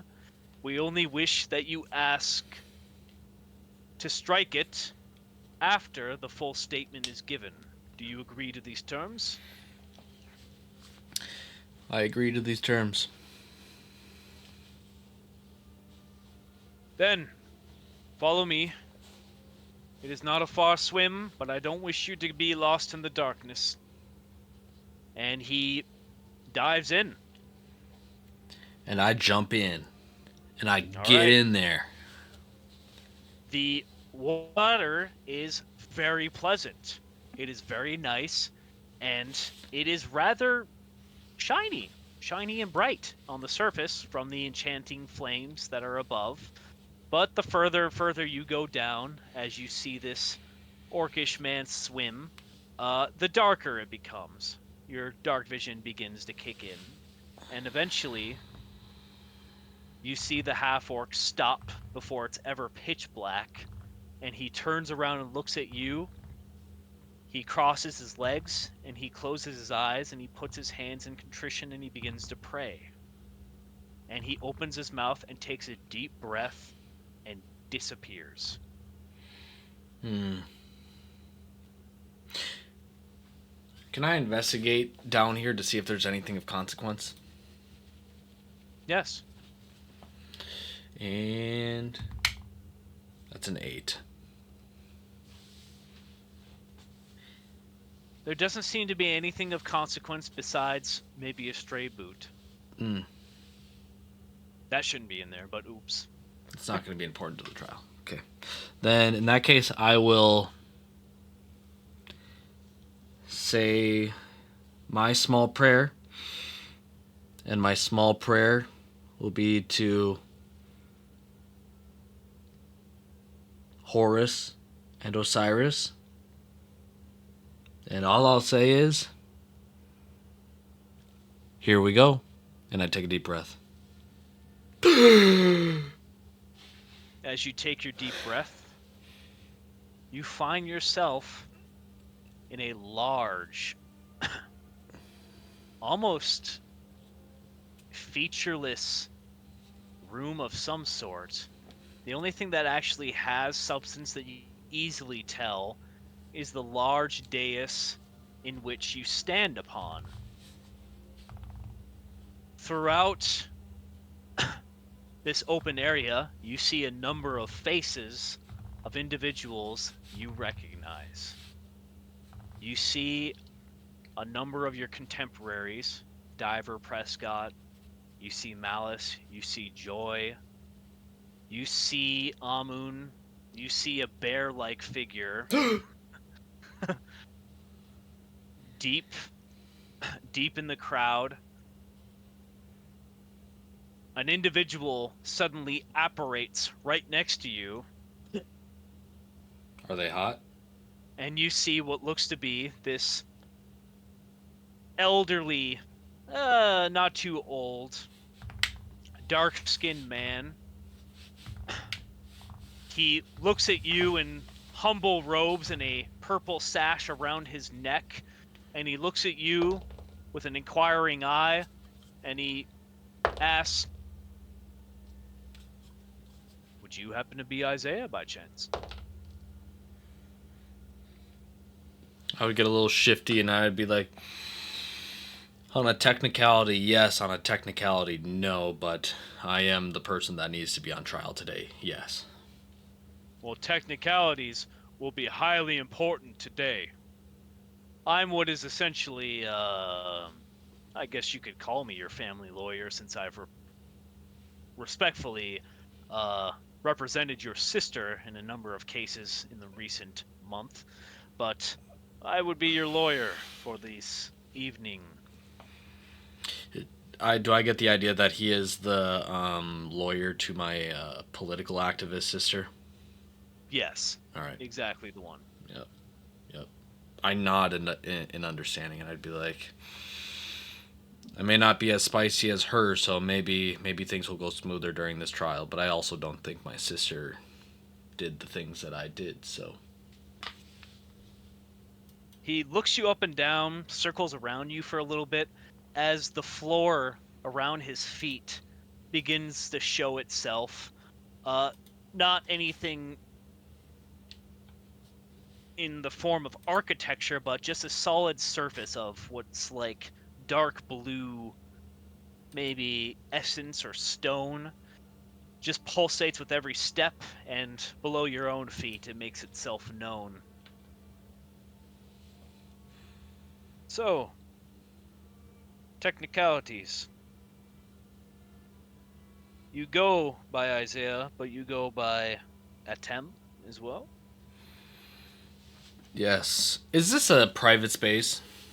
This is private right now, besides your, I guess, jury. And in a, I guess, hushed tone, I would say, while the mind and soul of Isaiah is in this body, the body of Isaiah is currently somewhere in Jabaxi being held hostage by a god who will not willingly leave it. And to save you the prolonged story, that is the predicament I am in. So, no, this is not my original body. I mean, it's part of my original body. but my actual body in its entirety is elsewhere that I cannot say where with certainty. Well, Isaiah, there's no one that Takan of Yamashi cannot represent. You are truly odd case, probably the oddest one I've had in the last decade or so, but I think I can handle it. I hope that in time that a form of trust can be maybe established between the two of us. I will say that I knew Rashad in the past. He himself having a couple ugh, legal tidings need to be tending to over the past.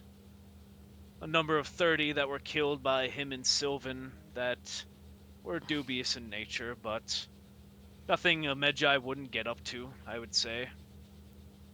Certainly not splitting himself in two like you, my boy. Slaps you on the arm. Yeah. I think I'm about roughly 48 to 72 hours away from being able to find that funny.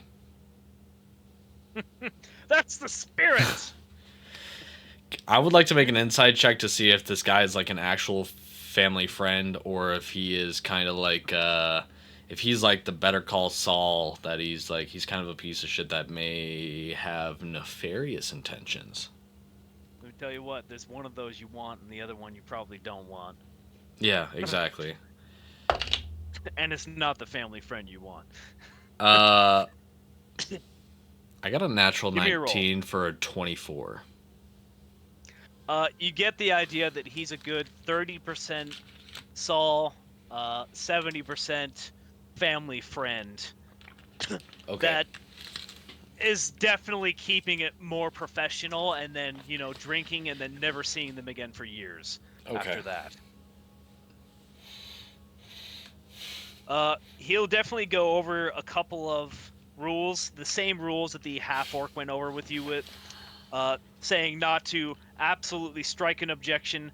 Any observation you see, you need to point out, whether it's a discrepancy in the crowd of witnesses, a false allegation. Uh, Always point it out. Weaponry immediately. Wrongful statements after the statement is fully finished. Make sure not to mess that up. I will nod and I'll say I understand these rules. Idalia has 3 witnesses. You have far more than that, but Idalia has opted to only 3 at this moment in time. Do you have any idea who they might be or what kind of defense she might be bringing towards you that I know I can combat and you can combat and we can find a strategy to possibly overcome? Um well, to be quite honest with you, I'm not necessarily here to overcome this trial. I'm here to divulge the truth and let the people of Jabaxi know, and I guess technically with this jury, the people of Salia know that what I did must be held accountable to me, and there's no shucking and jiving out of this one. So, what Adalia has for her prosecution, uh, let me roll a history check to see if I would have a guess as to who she would bring. Maybe she would have Kafiri on her side as a someone who would testify against me as opposed to in association with me, which would make sense. But can I make a history check to see if there's any prominent figures that I would think that she could pull? Mm,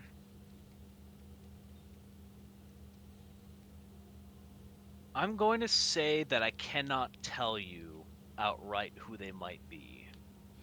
Okay. Even if I rolled a nat 20.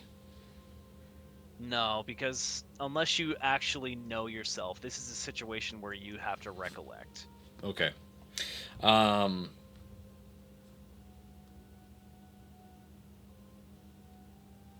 yeah, with my limited, not limited, um, with my time in the duat, I would think a lot of those members would be off the table just because of the nature of that kind of dynamic. Uh, I would look at him and I would say, we must expect. I'll double down. I'll say there's a chance that Kafiri would testify against me since I was there with her at the moment of the incident, and I did not at any point really mend or address anything between us, even though that the sentiment there may be earnest and genuine or different from what it was then. I still didn't take the appropriate actions needed to repair said situation. And so uh,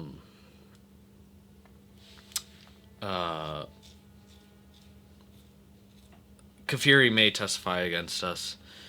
There is a real chance that maybe Horus testifies against me. I mean, Adalia, being the leader of and the spokesperson of basically Jabaxi, has a relationship with the gods of some sort, and Horus would understandably be feel disrespected. Hence why I'm here today, because I had to make good on that disrespect.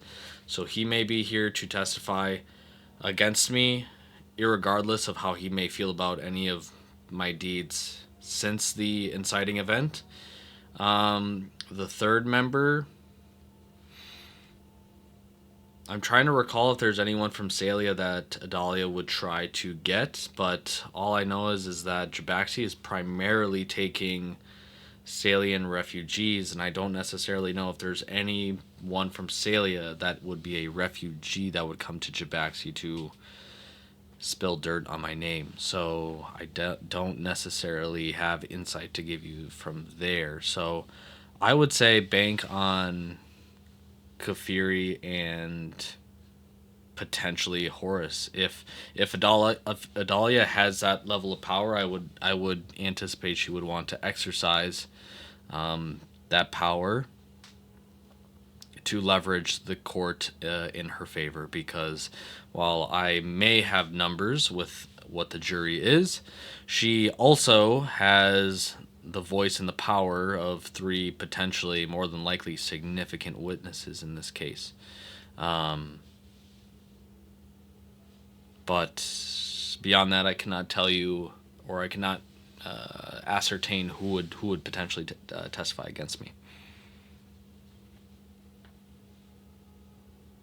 You kind of see the old man take it in, and he just kind of shakes his head a little bit. Why can't you just be a murderer? This would be so much easier than having to go to trial with the god of Jabaxi himself.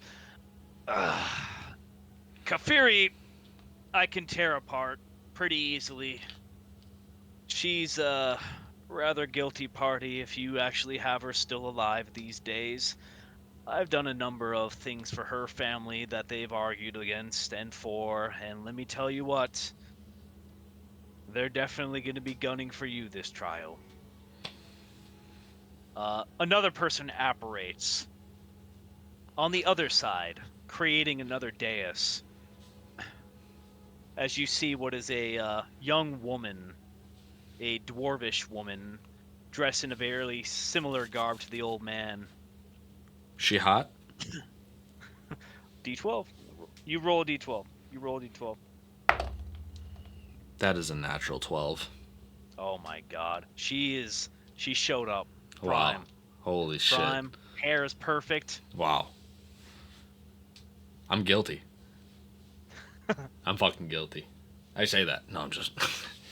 You see the old man just kind of like smile and chuckle, and he says, Audie, good to see you. Fuck you, old man. Damn. Damn. Oh, all right. You guys got beef? There's an issue here? There's no beef to be had with an old bag of bones like him. Oh, okay.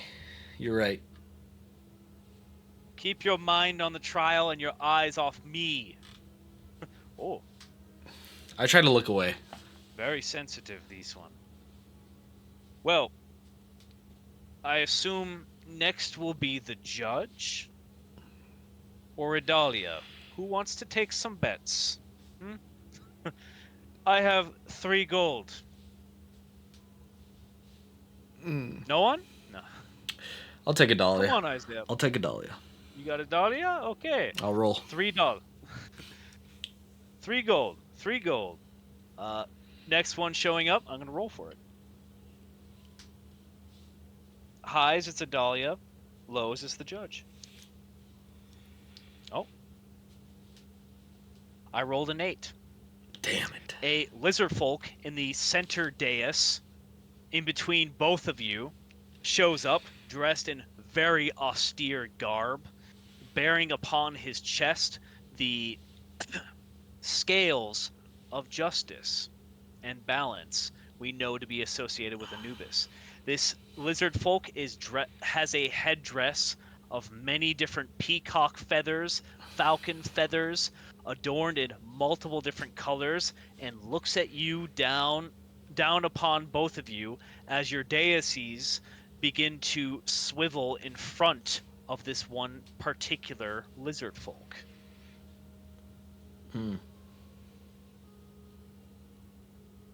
I will say, court is not in session as we speak, but I will have you know I am Adoast. Isaiah, I applaud you for turning yourself in these dark times. This is the first oasis, the oasis of truth, given to us by Hashoth, the Justiciar, writer of the laws and the finer customs, second lord of Pharos in the dimming age of Ra and the new age of Osiris. Now, upon the age of Horus, we come together in the age of 1066.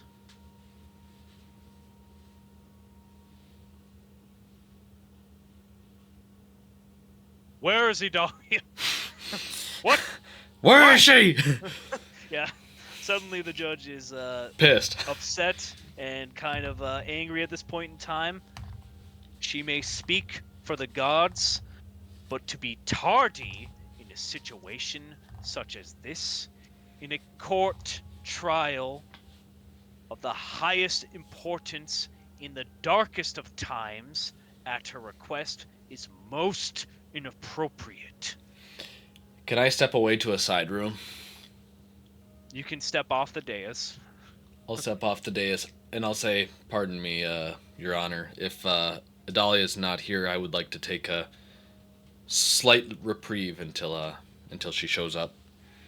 You may sidebar with your representative. And I'll have my representative walk me to a side room. Preferably a side room with, like, tables or, like, counters or something like that.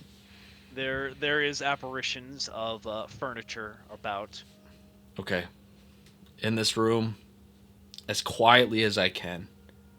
As so fucking quietly as I can. I'm going to try to cast Create Food and Water.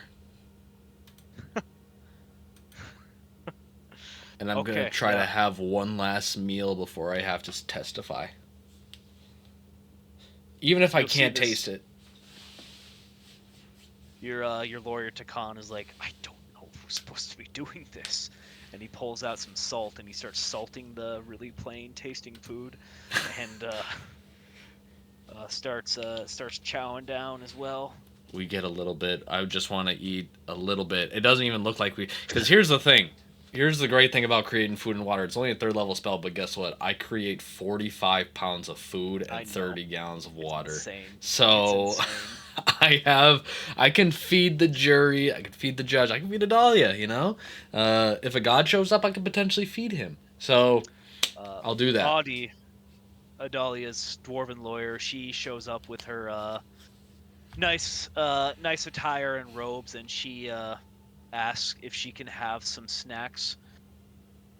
Even though I am your opponent, I would like you to know that justice should prevail in the end, and I too applaud your turning of yourself in this situation. Now, leadership is almost always late, especially to things like this, as they are important in their own ways, and I am rather hungry. I nod to her with a smile and I say, why, of course you may have some. Of course, I cannot eat all of this, and we do not know how long this trial will last, and so I think it's only befitting that everyone is comfortable during the proceedings. And I just want to clarify one point to you. Irregardless of whatever your relationship may be or was with my representative here, I just want to let you know that I do not share the same perception as you that we are enemies, because at the end of the day, we are both fighting to, and we're not even really fighting. We both aim to deliver and find the truth, and that is the only reason why I am here. So you and I are actually unified under that banner that hopefully everyone here can find peace in what truths we uncover today. He takes a loaf of plain bread and starts chewing on it ever so slightly, not Bitch. to besmirch her lipstick at all, but she just kind of chuckles and says, rightly you are. Once the trial begins, this old windbag of yours is my opponent in the end, but not necessarily you. And hopefully, if all things go true, the typical sentence will not be had in this location of court, as she smiles rather coyly. I'll play oblivious and I'll be like, of course. You're way more familiar with the proceedings than I am, so whatever Oh, yeah. happens will happen. 63 trials have been held since the beginning of Jabaxi in this place, and the outcome has all been the same.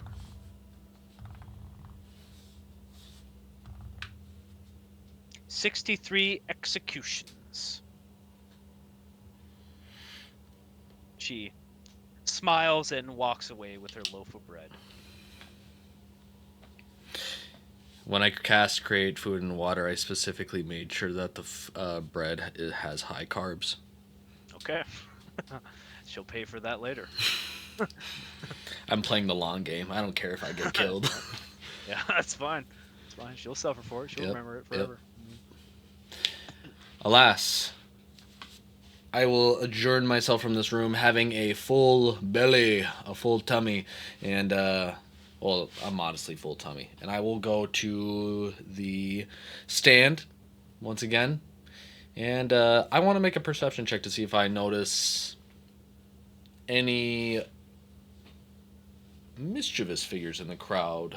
Anyone who is deliberately hiding their face, anyone who may be clenching something that is not at their sides. Maybe they have the classic hand in the robes trick. Anything like that. I want to see if I can perceive anything like that. As you enter back into the main room again, it immediately becomes apparent to you that there's a new figure in the room. And they're not standing on any dais. They're standing off to the side. Is a what you assume to be a Medjai man. He is cloaked and has a rather sizable physique, but not very tall necessarily. About 5'9" necessarily. Uh, Wearing dark gray cloth The only amount of color upon them is a dark blue sash wrapped multiple times around the waist. And upon the silver mask that they have is the visage of Horus. There is a neck piece across the chest as well that is silver that writes off in a dialect of Jubaxi an old motto saying, "No law can stop my judgment." And they appear to be armed with very sharp-looking claws.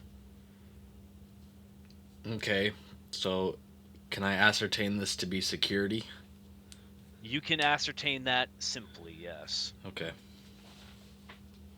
Another one has the motto upon their neck piece: "The weapon is drawn, whether seen or not."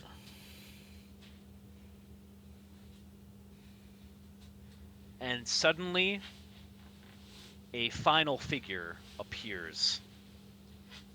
As you see an austere-looking woman in a beautiful, beautiful headdress.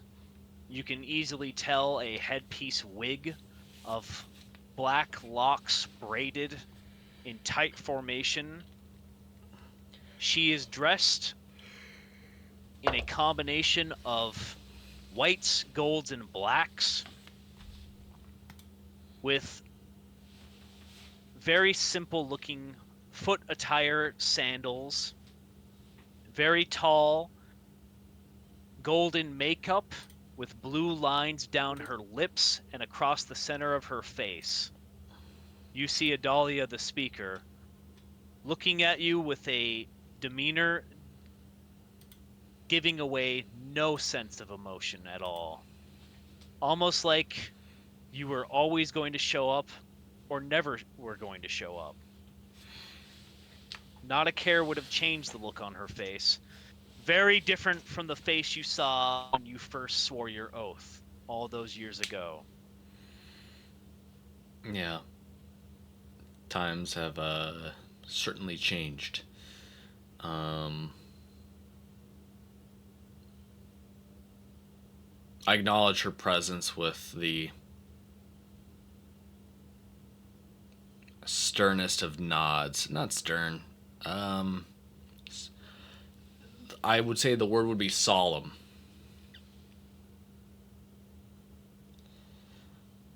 She nods back at you, still not giving away any type of intention, not a thought that you can persuade.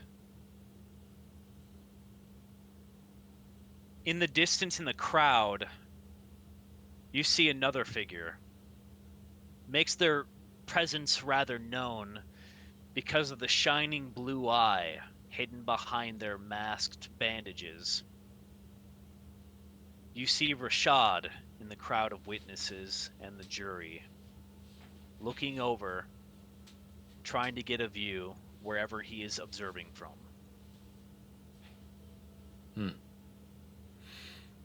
I appreciate that. I appreciate that. I would try not to hold his gaze or pay attention to him for too much because I don't necessarily know how many other people are aware of his presence or what his relationship is with everyone in the room. So he will be a secret, I guess.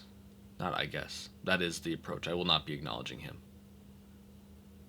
The judge, using thaumaturgy, cries out, "Court is now in session, and I ask of you, representatives in question, bring forth the list of witnesses to my hands." Takan looks at you. If you have the list, now's the time.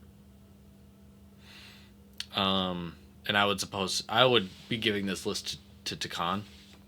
And Takan will walk his list up to the judge. Same thing with Adi. She will walk Adalia's list up, and the judge takes both in solidarity, looks them over, places them underneath his desk, and looks towards Adalia. Madam Speaker, I think you understand what statement I'm going to make in the case of your tardiness. So I'm going to ask you to list the date and events for this particular case so that the record may be struck. And Adalia speaks out with a silvery voice. 1066 in the age of Horus. It has been 375 years since we defeated the last Tinkali queen and drove them to the wastes of Bayek. 65 years since I was asked to speak upon the gods' behalf on the behalf of the people of Pharos. And 30 years since we destroyed Annunciata, the last avatar of Set, on this golden age of Horus. It has been... I apologize. The number of days is unknown to me since the sun has left us. Ironically, that is the most recent event of significance recently. I am rather old, and my memory is short these days. So I apologize, as the record will have to be edited. I will say that it has been a number of years since I have last laid my eyes upon you, Isaiah, and I must insist that you look vastly different from last I once saw you. And I have it on good record that you are who you say you are.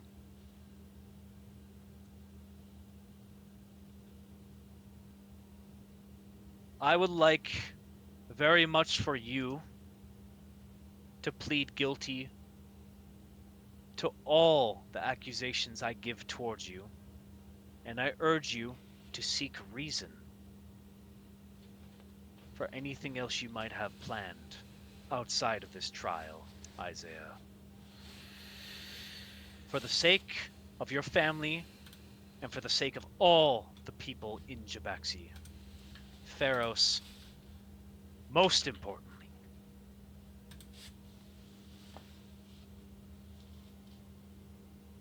The judge looks towards you, Isaiah.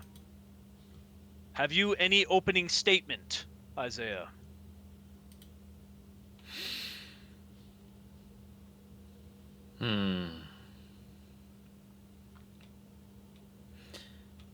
I do. Or shall we begin with the charges? Proceed, my friend.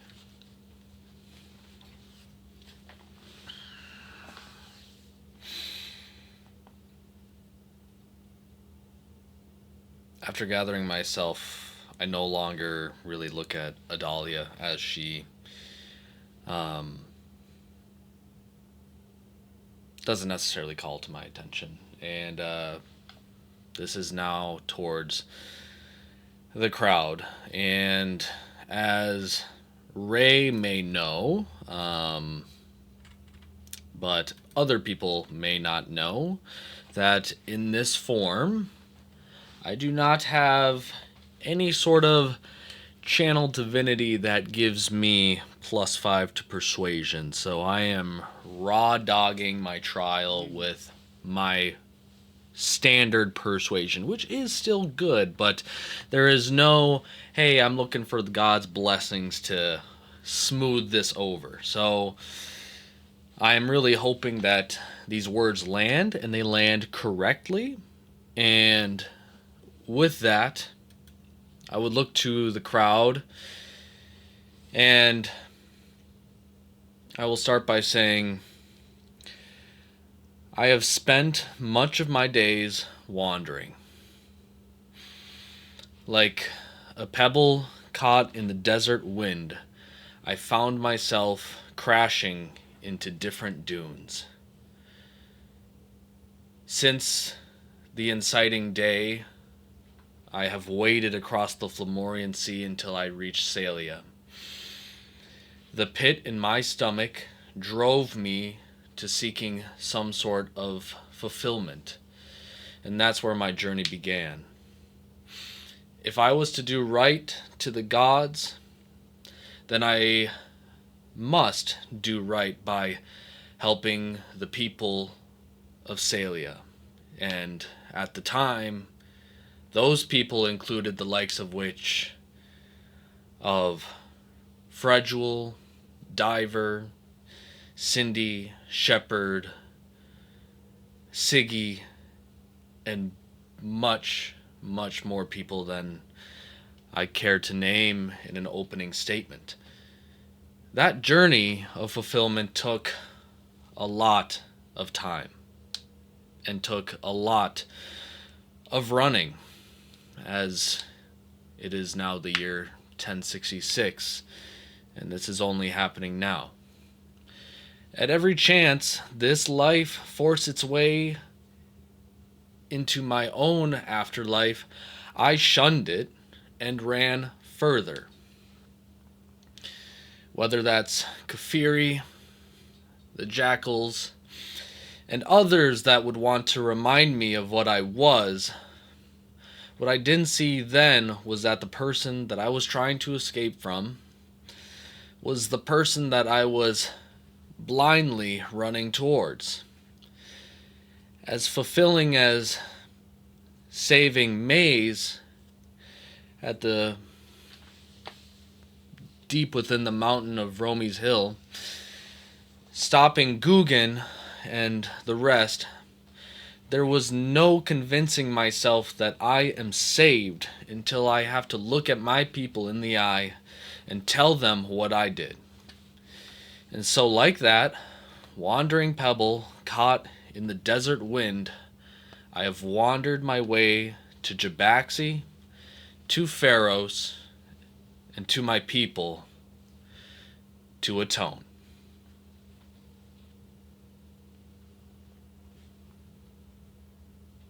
And that is the end of my opening statement.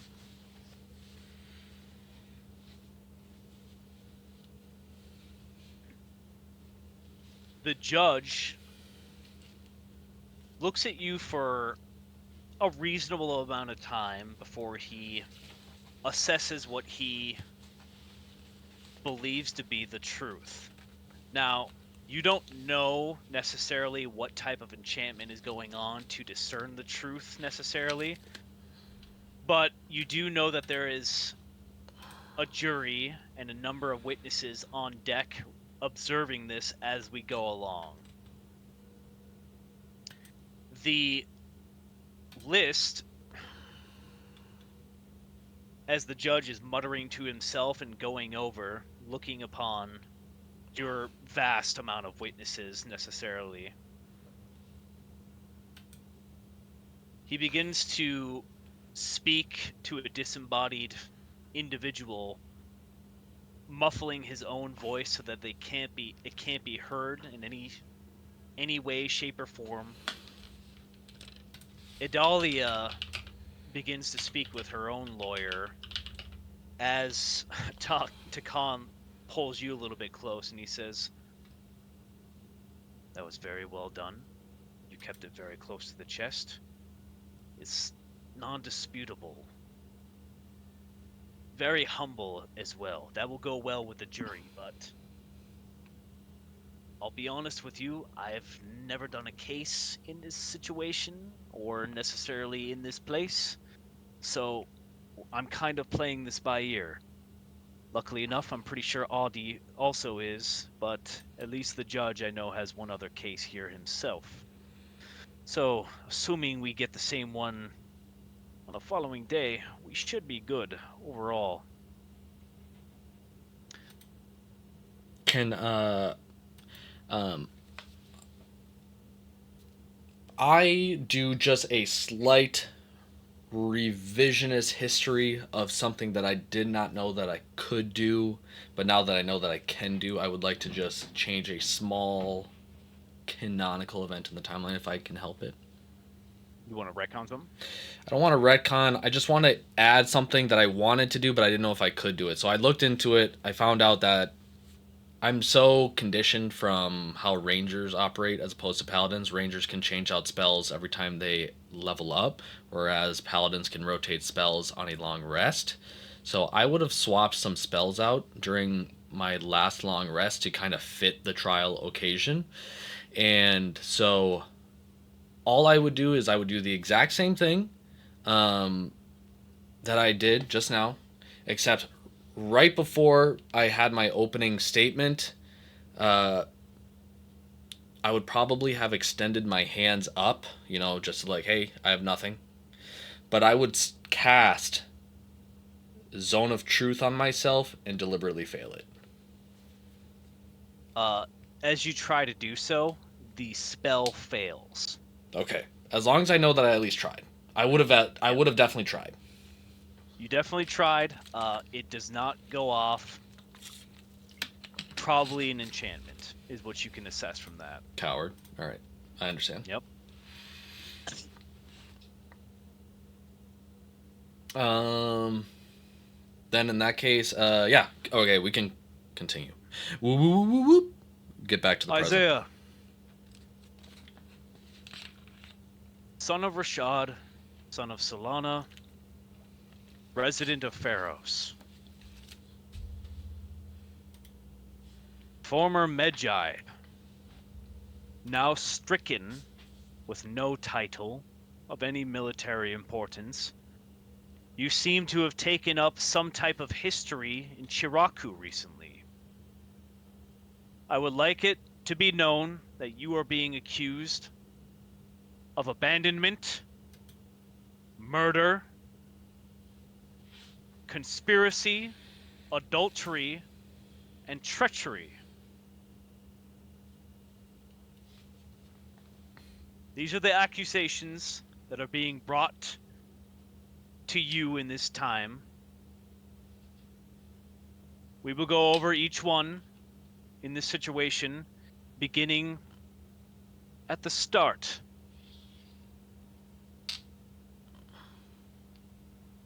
Treachery. We have it on good order that you were tied in a squad with a particular Medjai, Kafiri, Nolesh, Zek, and the very prestigious and somewhat troublesome Lieutenant Sylvan, a Leonin of moderate legend. This was some time ago, in a very conspiratorial time, that we were led to believe that you and Kafiri had fallen to Set and proceeded to eliminate your fellow teammates in the act that many of those who fall to Set do, providing a blood sacrifice, both endorsing your loyalty towards the Jackal, empowering yourself with his magics, and properly ridding Jabaxi of a number of potential great warriors and guardians, and those who were loved by many. What do you say of this?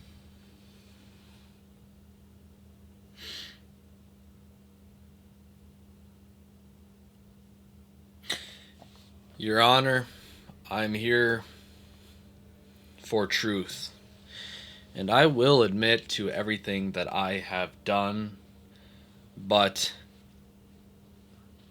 if what this trial is to be a matter of oil and water, where we find myself guilty of things that I actually did and try to sandbag it with a bunch of other crimes that I never committed, then let it be known that I will fight for my honor to the point where I will prove tooth and nail that some of these things that I have never heard of are proved to be categorically false. And I'll start with the first one.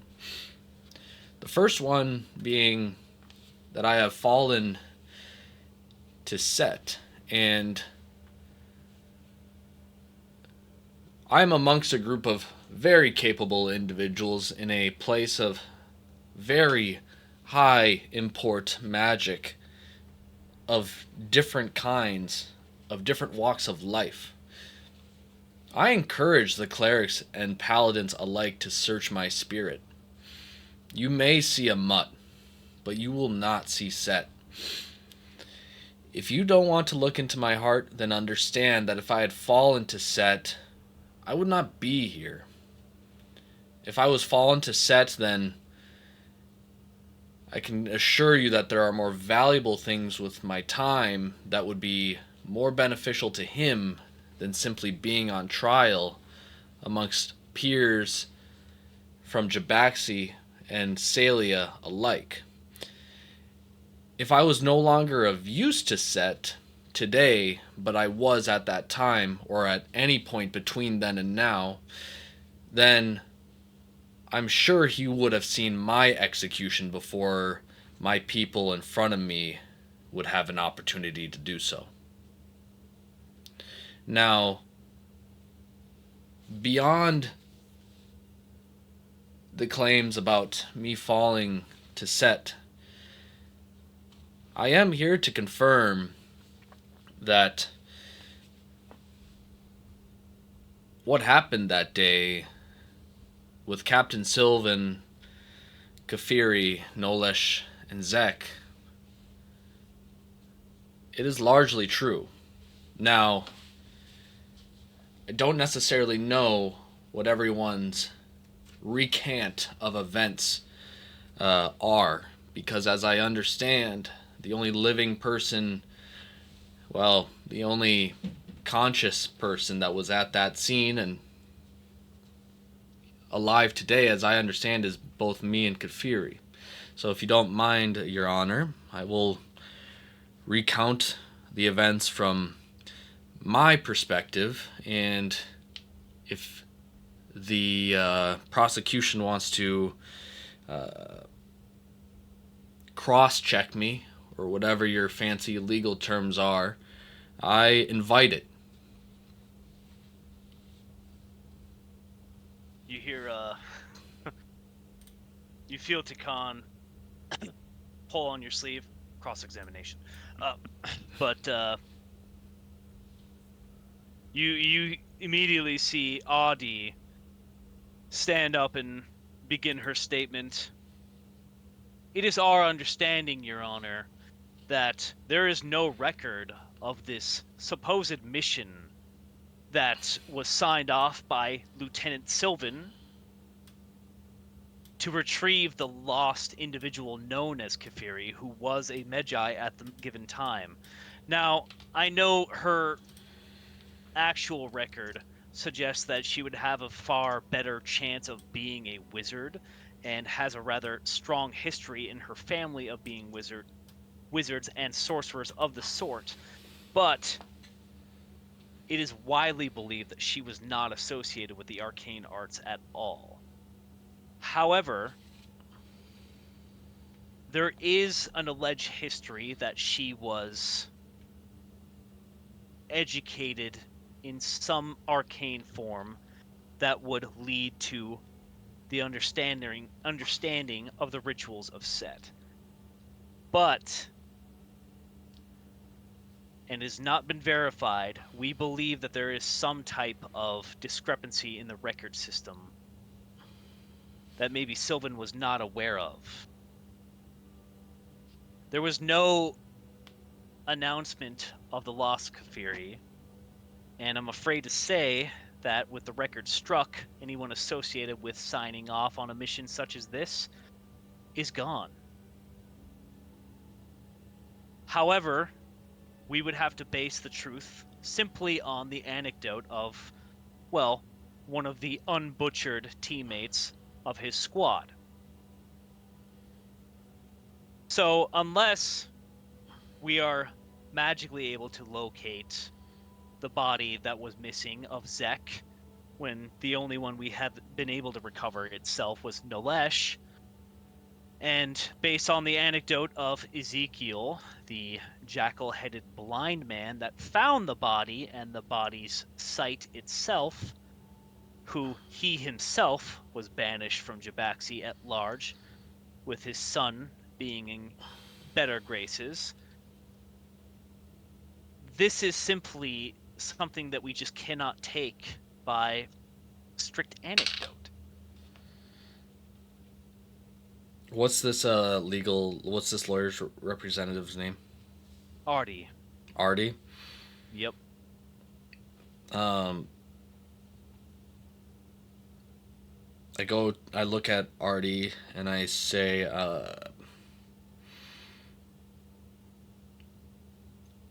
Artie, you are saying that we do not have enough witnesses or reliable witnesses to delineate from falsehoods to truths about what happened that day. But as I understand, I'm only being charged with treason in relation to that event. Is that incorrect or correct based off of the list of charges that you and Adalia have? The judge speaks up and says, "In this situation, you are correct, Isaiah of Jabaxi.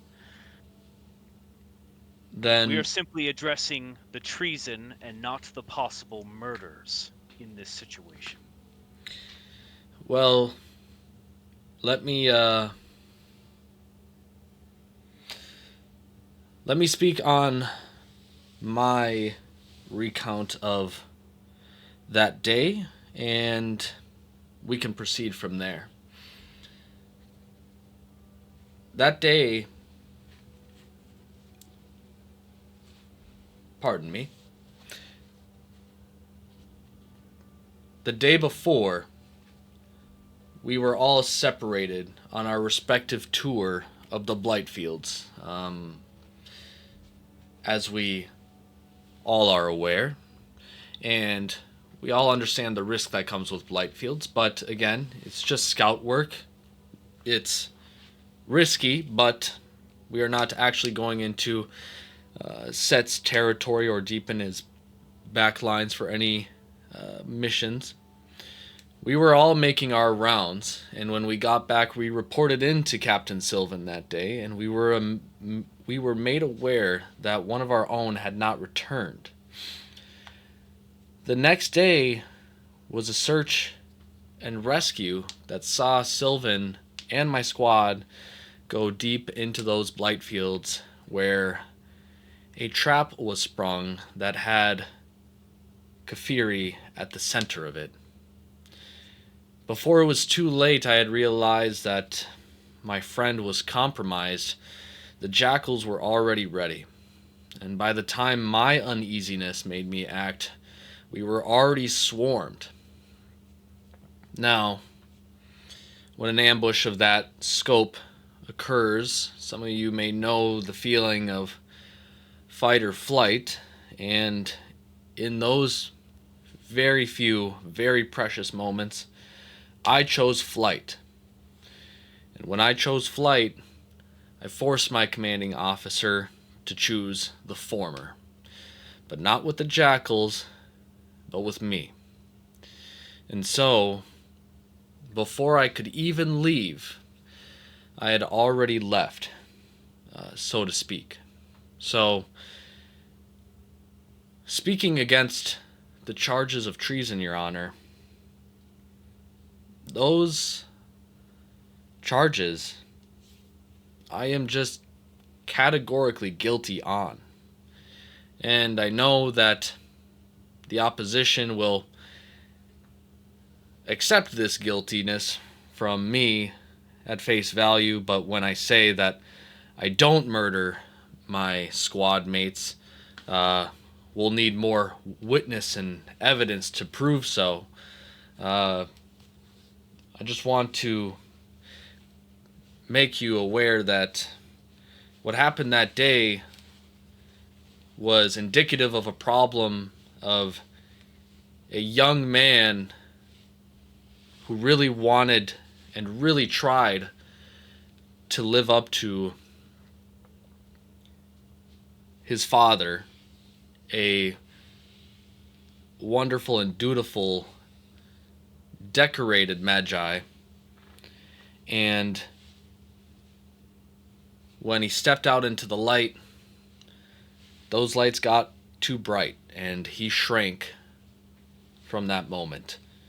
And and that and I would say at this point in the speech I would look over to the magi that guided me into the pool that follows Sobek, if I can spot him in the crowd. Yeah, he's in the area. And I would say that was my moment and my realization of my own fallibility, and how no matter how much you can tell yourself that you might be ready for something, you're just never going to know until it's staring at you in the face as a former friend who has fallen to set. So, that is my testimony of what happened that day.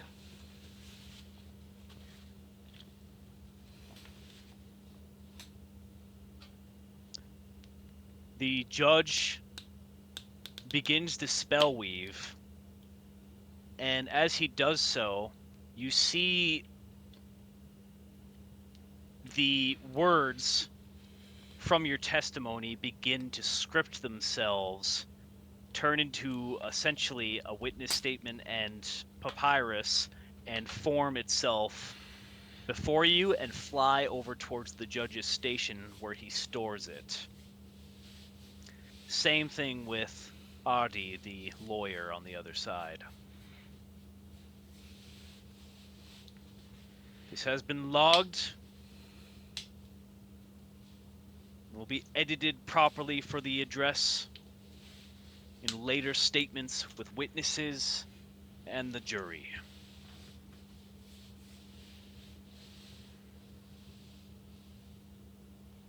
I will take this time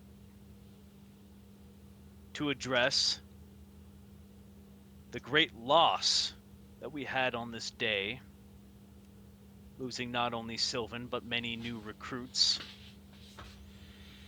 And I can't help but notice, without speaking of the name upon the paper, due to the privacy,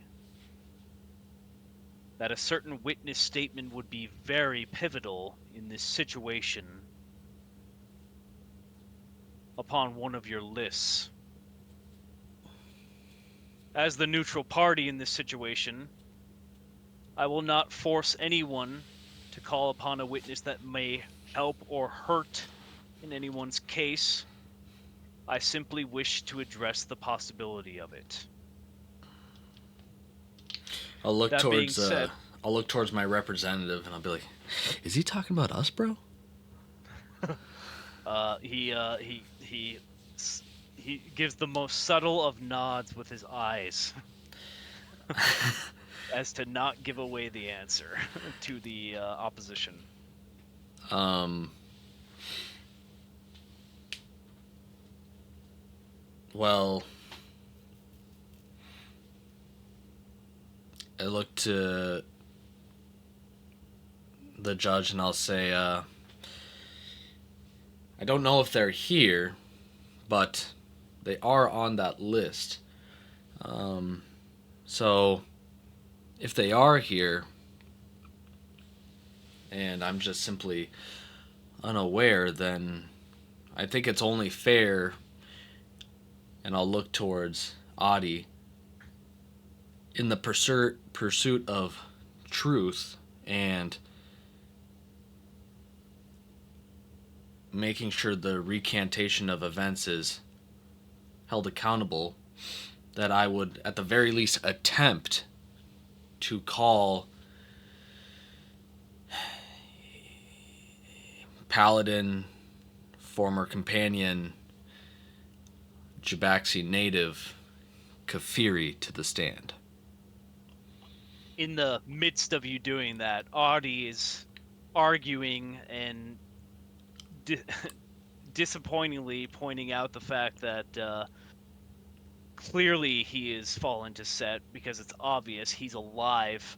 He's clearly alive in the situation in which he would be dead, and there's no situation in which Set would not have brought him back to life because he's the only one who was there in this situation. And then suddenly you call upon a witness, and the list on the judge's desk glows, and a name is beheld, animates, and becomes corporeal, and suddenly the room is filled with a bit of darkness. This is suddenly a dangerous situation. You call upon Kafiri, and all the masked, gauntleted, taloned guards begin to walk forward towards this dark circle that's been planted on the ground. And you see what looks to be a very, very ragged looking woman. She is wrapped currently in what seems to be dusty cloth. And Isaiah, you might gain the feeling of regret when you see that her face is covered in a bandage of sorts, not too dissimilar from Rashad in the past, as casting her through the duat has taken a scourge upon her body.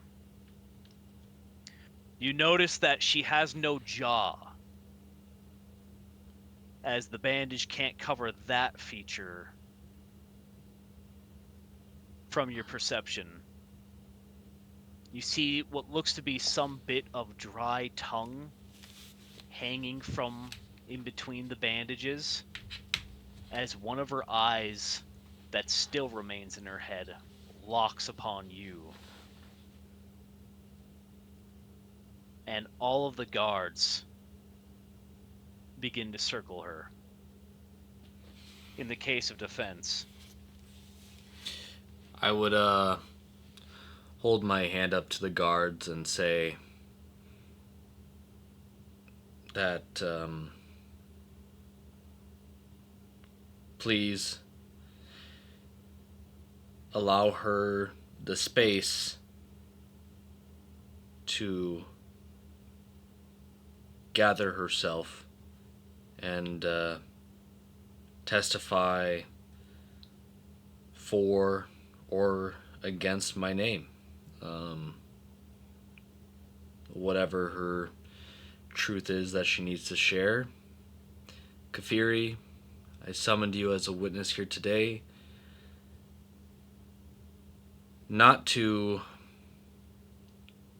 save me or protect me uh, or indict me or hurt me.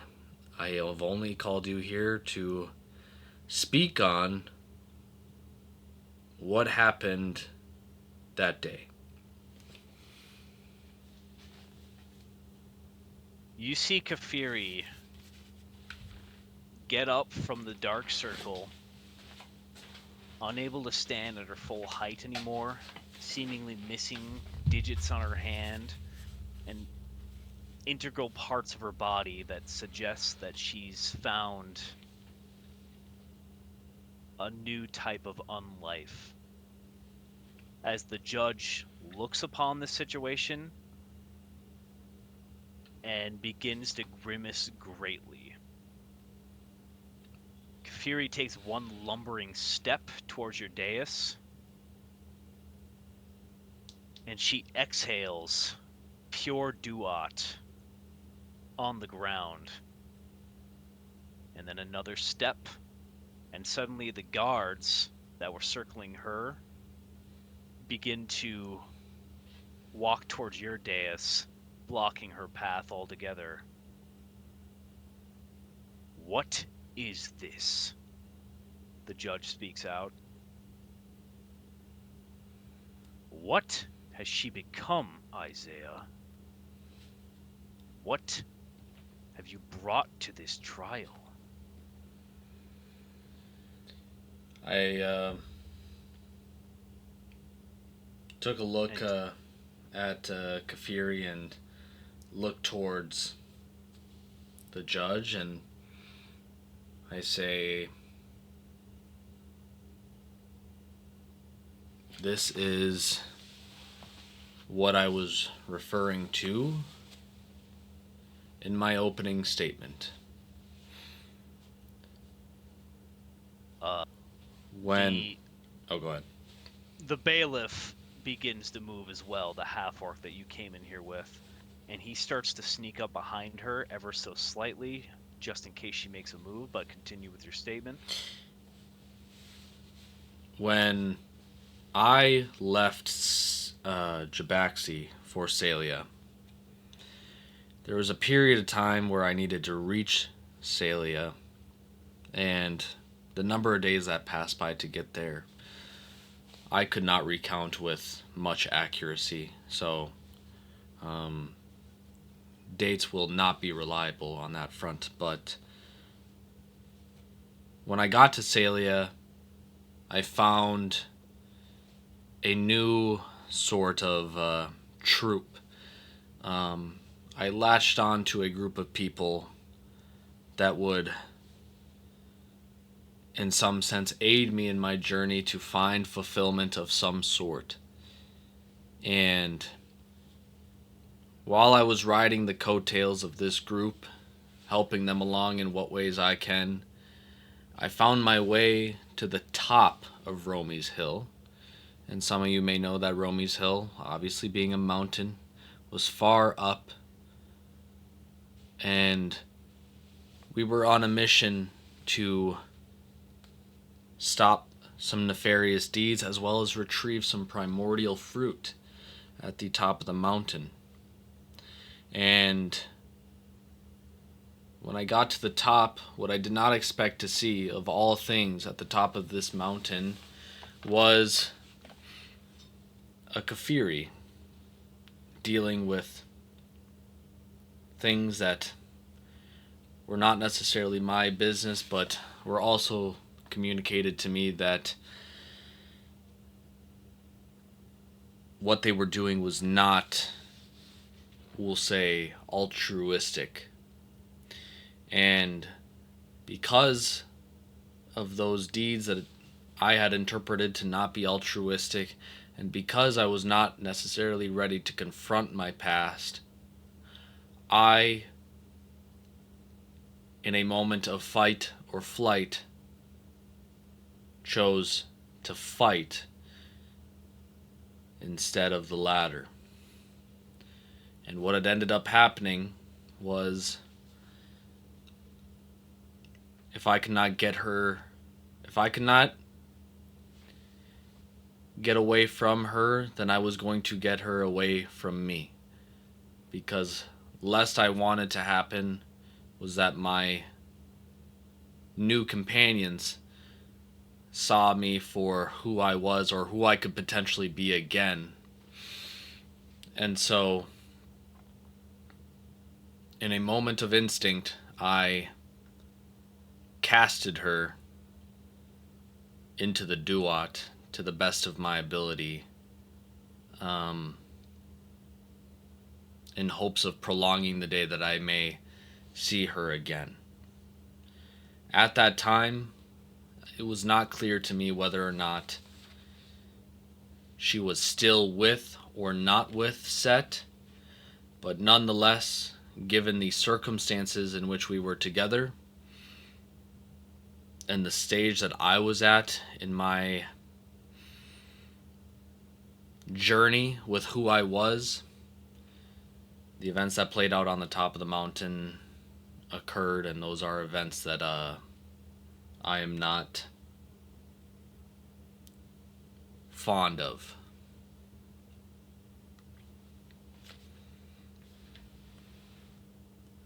You see Kafiri stop in her slow, trembling walk towards you, and she attempts to write something in the ground, but it keeps disappearing until the judge realizes what's happening, and then he enchants whatever she's fingering into the ground with what she has left on her hand. And it's 2 words. No, 3 words. I begged you.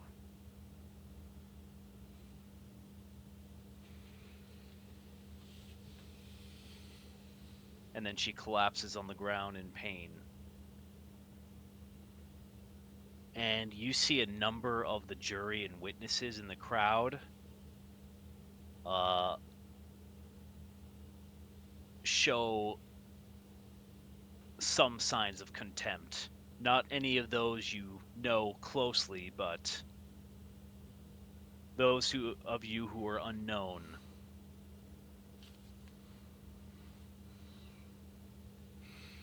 And you see the slightest smirk on Artie's face.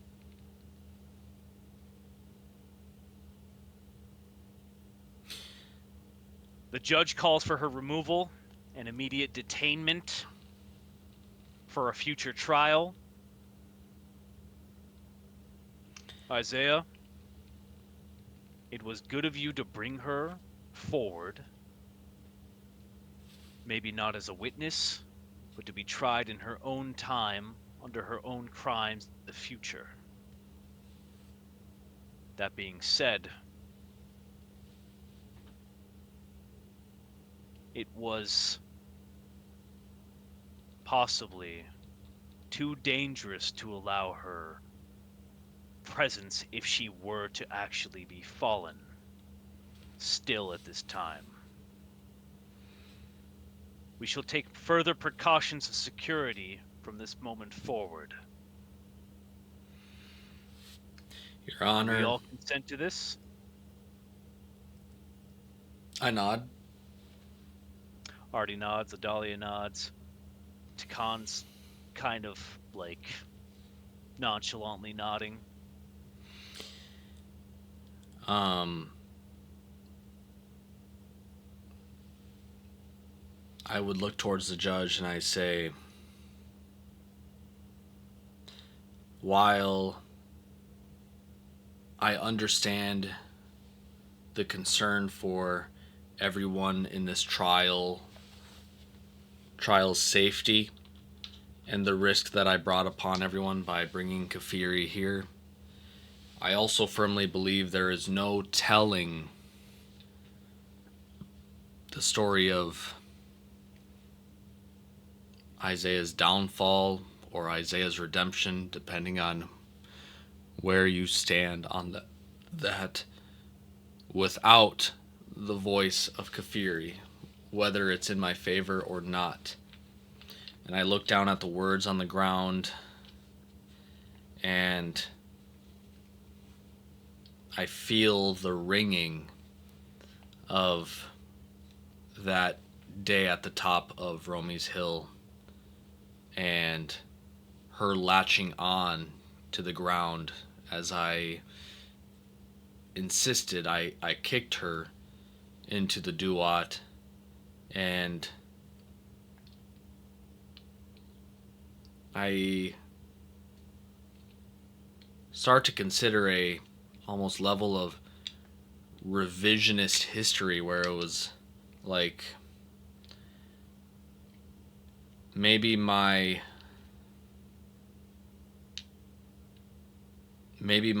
condition of feeling nothing enabled me to be callous where I may have otherwise been sympathetic or empathetic. And maybe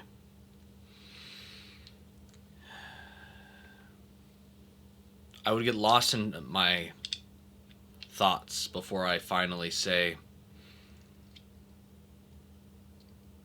of course this is a trial, and of course everyone is here to judge me. That is the point of you, the judge, and obviously the jury. But while I don't refute the statement on the ground or the events that occurred on that hilltop, I will say that every journey to redemption starts with the potholes of things that we can never take back. no matter how much we want to.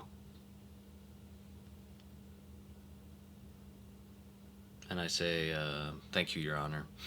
And I'll take a seat, and I think for the next round, I'll let my legal representative take it on. Your legal representative immediately stands up. I would like to call recess, if you'd be so kind, Your Honor. Recess granted. Hammer's knocked. Kafiri is escorted off somewhere to get medical attention, and suddenly your lawyer pulls you into a dark room, and he has a copy of the witness report. All right. So, we're going to go over every fucking person on this list, and you're going to tell me everything about them before that happens. And you are suddenly in a situation where you have to go across the first person on the list, which is Septimetrion Enelok. Who the fuck is this? He's a good friend of mine. We got 15. We got 15 minutes. Who? I don't give a shit about that. Who the fuck is this guy? I'm realizing that you're. No, I was wrong. I was wrong. You're the worst case I've ever had. What? That was a bad witness statement. That was what I said we should avoid. But holy shit, kid, what have you been doing? What have you been doing? Oh. I look at my my Mr. Saul, and I would say, I think you're missing the point of this trial. The trial is to seek and deliver the truth and not necessarily recuse myself of wrongdoings. I already denied my involvement with Set, and I think I did so admirably. So much so that they didn't even follow up or cross-examine it. I mean, maybe that'll come up later, but I am denying everything that I did not do, and I am doing that very well. But I will not run away from the things that I did do. And even if I did want to run away from the things that I did do, you saw the magic of that oasis. You think I can just simply let a lie go by and have that be okay? Do you think that's good for not only my court case to try to attempt to lie or downplay or deflect? Not only for the purpose of the court case, but also for my oath. So I understand your job here and your role, and I will tell you everything about everyone on this list, but this will not be like your other court cases because I'm not running from anything. He crosses Kafiri off the list. You get the idea that he's half listening to the situation. Is this the fucking Lich? This is the fucking Lich, isn't it? It may be. We're not calling the Lich. I don't care what anyone says. That will not end well. He helped with my emotional self-discovery. You wouldn't understand. Oh, because emotional self-discovery is going to go over very well in proving that you haven't fallen to Set, that you didn't murder your friends. Did you murder your? No, it doesn't matter. I don't need to know. It doesn't matter at all. She can't give a witness statement, and she's clearly off. She's not going to be able to recover from that ever. So you are the only witness, and they have to take your statement. And you are a very endearing character. Believe me. People are going to look at you. You change people the way you talk. You're not going to change the judge's mind. You're not going to change Artie's mind. But if you can change Dahlia's mind, that is better than anything we could possibly do. But we're not calling a fucking Lich. No. Do you know what it's like to be dead?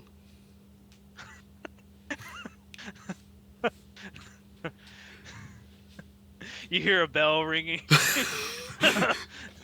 for the recess to be done. and the old man ages 20 more years. Right in front of you. Yeah, he doesn't necessarily know what he's got himself into. He's No, like, yeah, he it's a does family now. ordeal. It's a family ordeal. He does now, and he realizes that Rashad wasn't anything. Yeah. Rashad wasn't nothing. Rashad might have killed 30 people. That's nothing. Maybe It's nothing compared to you. Maybe I didn't make it explicit, but I did snitch on myself in the "what happened that day" statement that I said Sylvan killed me. But Yeah. I said it poetically. I didn't say, yeah, my commanding officer just fucking stabbed me through the chest. It's established on record, and the judge is insightful enough to understand the situation. And we'll end this episode with the calling of Adalia's first witness to the stand. Do you want to say who it is, or do you want to save it for the next one? I'm gonna say who it is, and then we'll wrap it up. We'll wrap it up. Okay. Then I'll return. I'll probably drink some water in this side room. Very good. Very good. A lot of the speaking, parched tongue, so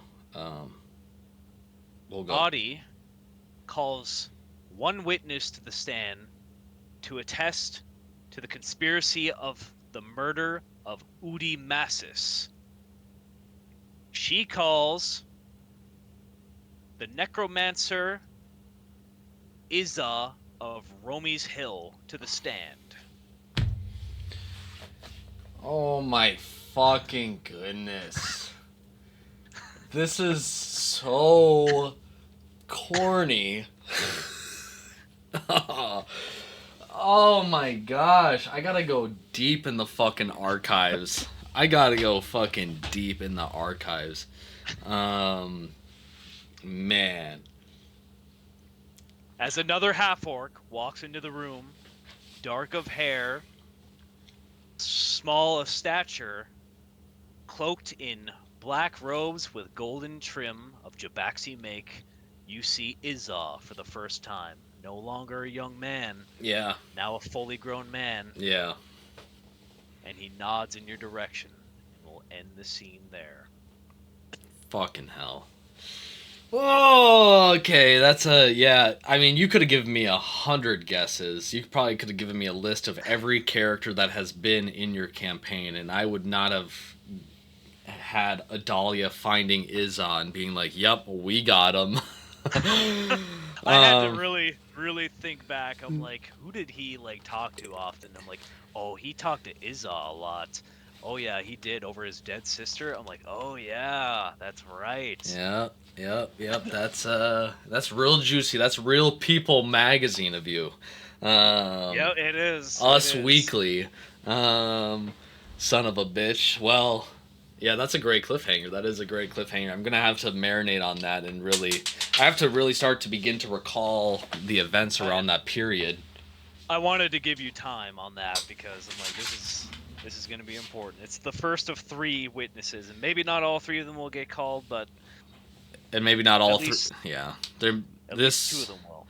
This is a doozy. This is a doozy. So, all right. Well, let's talk about what we thought about the episode. I'll let you go first. You were the one that had to do a lot of preparation because you have to DM a court hearing. You have to prepare for what I'm gonna say. You got to prepare for what all of your NPCs are gonna say. Tell me what the experience was like creating the episode, as well as how you feel this session went. I was very excited for this episode. I prepared many things in advance, and then I rewrote some stuff, and then I pulled segments out that I wanted to do leading up to this, but I'm like, no, that'll take up the whole episode. I need to put it to the side, use it for later, because I want to get court in session. I'm gonna get this fucking thing going, which is something that is very difficult to do in any of my sessions, because we live by the minute. That's what we do. We live by the minute. We do.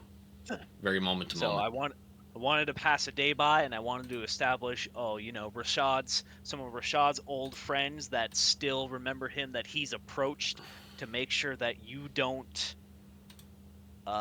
get postponed or got before the actual court case. Yeah. Because there would be powers that be, not necessarily Adalia, but maybe some of them. You never know. You never know, man. Yeah. Yep. I appreciate it. That was something I didn't necessarily expect, but I didn't necessarily know what to expect in terms of timeline. Because sometimes, when I think of like modern day court hearings, like you'll be in holding for like a court date that may be in like months or something like that. Like it'll take a pretty extended period of time or something like that. So, I um, considered that too. Yeah, I yeah, did, and I'm like, we could do that, but I'm like, oh, if I just spread it out over a few days and maybe some time in between because of recent events, that'll work just fine. yeah, exactly. So I didn't know what to expect in terms of your approach of layover of like, were we gonna just get this shit going? Because technically they expect me to come. Like my presence is not necessarily a secret. I mean, it might be a secret in Pharaohs to some extent, but they know I'm in Jabaxi, and I don't think my journey is hidden. I think people know that I'm trying to get to Pharaohs, um, one way or another. Uh, but no, I was very interested to see your approach. So how I basically had to be turned into a hostage to be delivered to my own court hearing was very cool and neat. Yep, Um, fake your death, yeah, fake my all death, that. and I can't ask questions because I'm like, okay, this seems very illegal, but I understand that The less you you know, got the to do what better. you The got to less do. you know, the better. Yep, Yeah. yep, yep.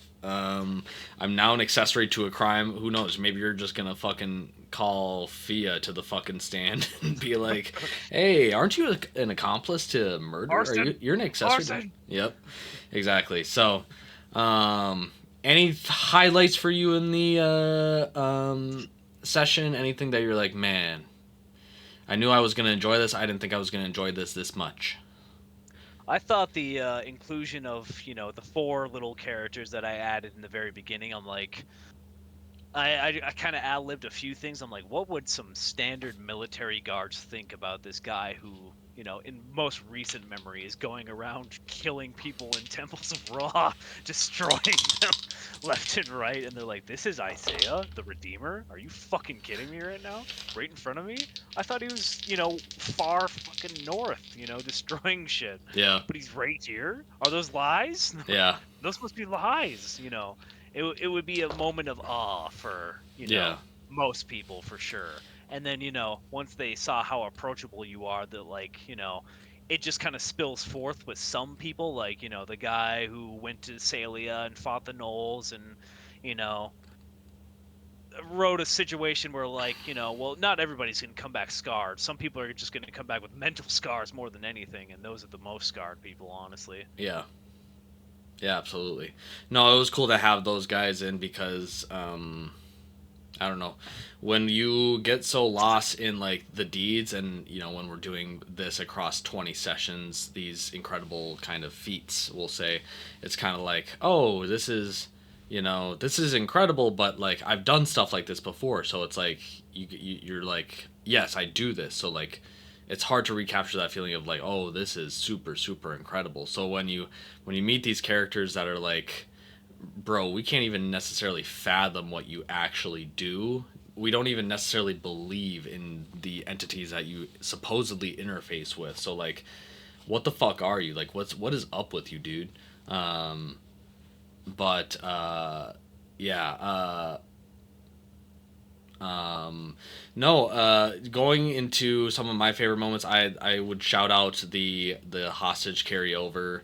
Um, I would shout out my little notes that I gave to Fia. I thought I like those. Those were not planned for me. I was just in the moment on that, and I was like, yeah, this makes sense. This would be like, I don't actually know what's gonna happen here, and there's a chance that this is all just a setup, and this goes just horribly bad, and it just whatever happens happens. So I like that. I love the soldiers, of course. I love the eggplant. You know me. I love the eggplant. Yep. And I really loved my opening statement. I had it pulled up as a reference, and um, I made sure that I had it written, but things written on the page don't not necessarily flow as well when they land on the tongue. So I Yeah. freestyled some parts, but kept the core structure ultimately the same. And I was very proud of my opening statement. So, in terms of self congratulatory things, that would be what I would really chalk up as a highlight. And I think what caught me off guard, but I think I love the most is the, the I begged you on the ground. It was like, I knew that it was obviously a risk and more than likely not going to go in my favor to have Kafiri. That's why I told my representative of like that she's probably going to testify against me. But I do think it's Yeah. in character for Isaiah to be like, irregardless of where we stand, she does kind of have to be here, regardless. And so it did not go the way that I think. I thought we would have gotten a testimony of that day, but I like that it quickly pivoted into, sure, I turned to Set in a moment of desperation, but look at what you did to me when I needed you. And she pinned Isaiah in a way that I did not anticipate him being pinned, at least this early in the game. But I guess when you bring back someone from your past that you have not made good with, that is more than likely the case to happen. So I'm not shocked in hindsight.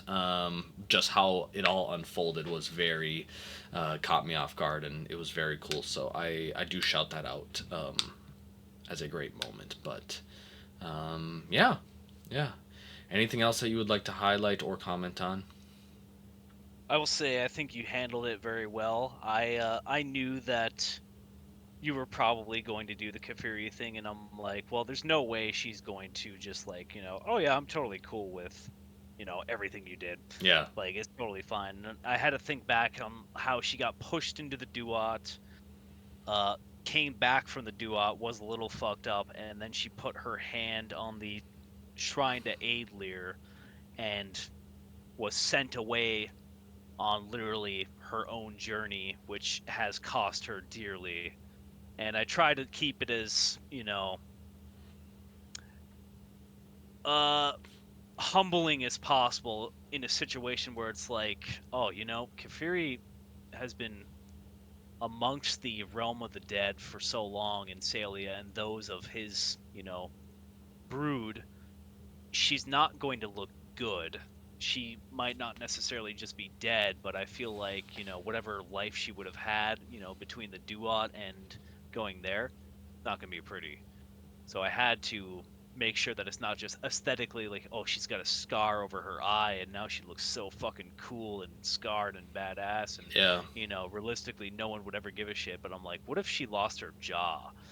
And that would be fucked up. Yeah, no, you really went for the gung ho with Kafiri. Like the whole Kafiri moment was like, okay, if I guess I don't have I didn't conceptualize how difficult you would want to make the trial or how you would want to like really make me fight for whatever I'm trying to go through with this trial. Obviously, I didn't think it was just gonna be a walk in the park, but I think how you played the whole Kafiri sequence was like masterful in indicting a pretty one-dimensionally earnest character like Isaiah. I mean, he has dimension obviously, but in terms of how predictable and how generally he's going to try to pick an outcome that is optimal or favorable for everyone involved. I mean, that's just what the Oath of Redemption just kind of involves. I think he did a really good job of maybe not necessarily vilifying. Maybe vilifying is the right word because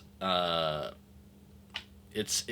are still talking about someone who fell to Set, but also for the purposes of the court hearing, I don't know if they believe that or confirm that to be a actual fact or confirm that. That's just testimony at this point. But nonetheless, it is immediately following up. Oh, so not only did you commit treason, but you reconnected with one of your compatriots and you fucking snuffed him into the duat. Okay, so you're a piece of shit. And I think that's Yeah, very, very smart. I think that is smart.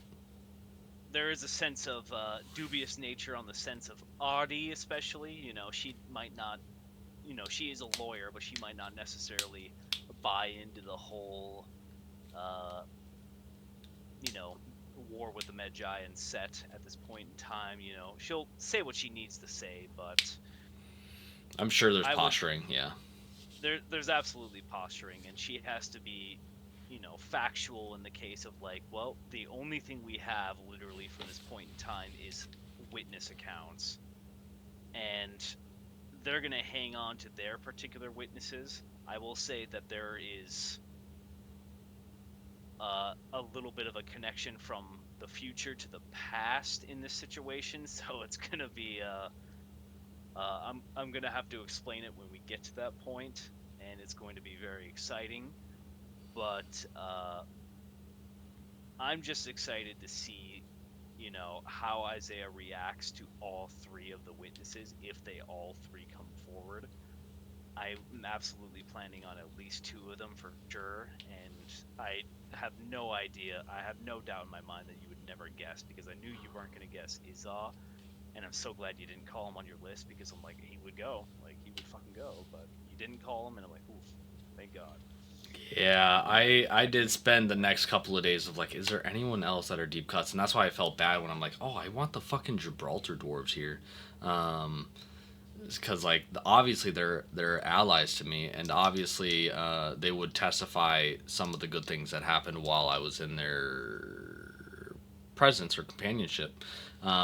So like I was thinking after I even sent the list of like, is there anyone that I'm missing? And obviously I didn't do the whole like, oh, I'm going into. Well, actually, I did. I lied. I lied. So I definitely did go into the book to read a couple of names in my book, but for notes that I took in the past. But I didn't like actually go name for name of everything that was written down and think to include them on the list. I only grabbed a couple. I obviously texted you about the Briffy stuff.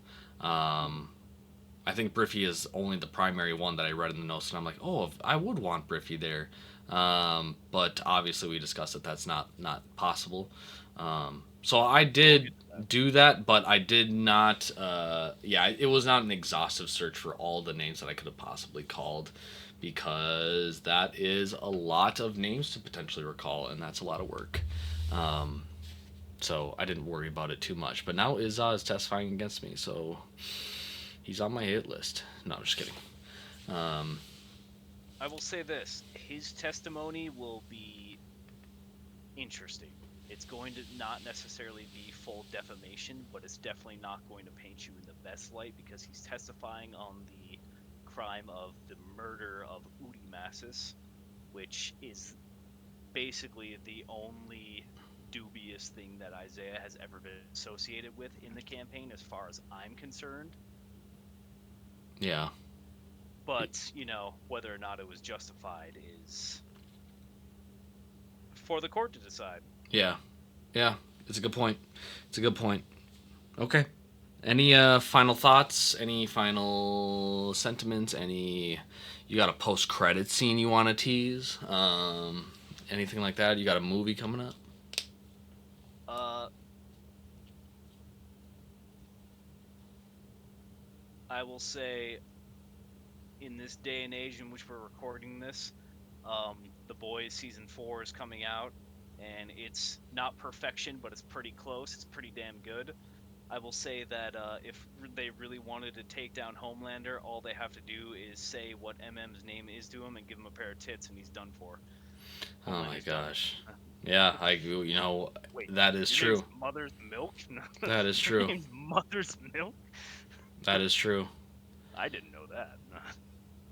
I would fucking, if I had to, I would, if I wanted to defeat Homelander, I would just fucking bait him into a Similac factory and see what happens. Um, See if he just huffs up a shit ton of formula. Anyways, Uh, I will say this: I'm always going to write my campaigns and one shots and things like that with it being a living world, so the characters are almost always doing something if I can make them do something.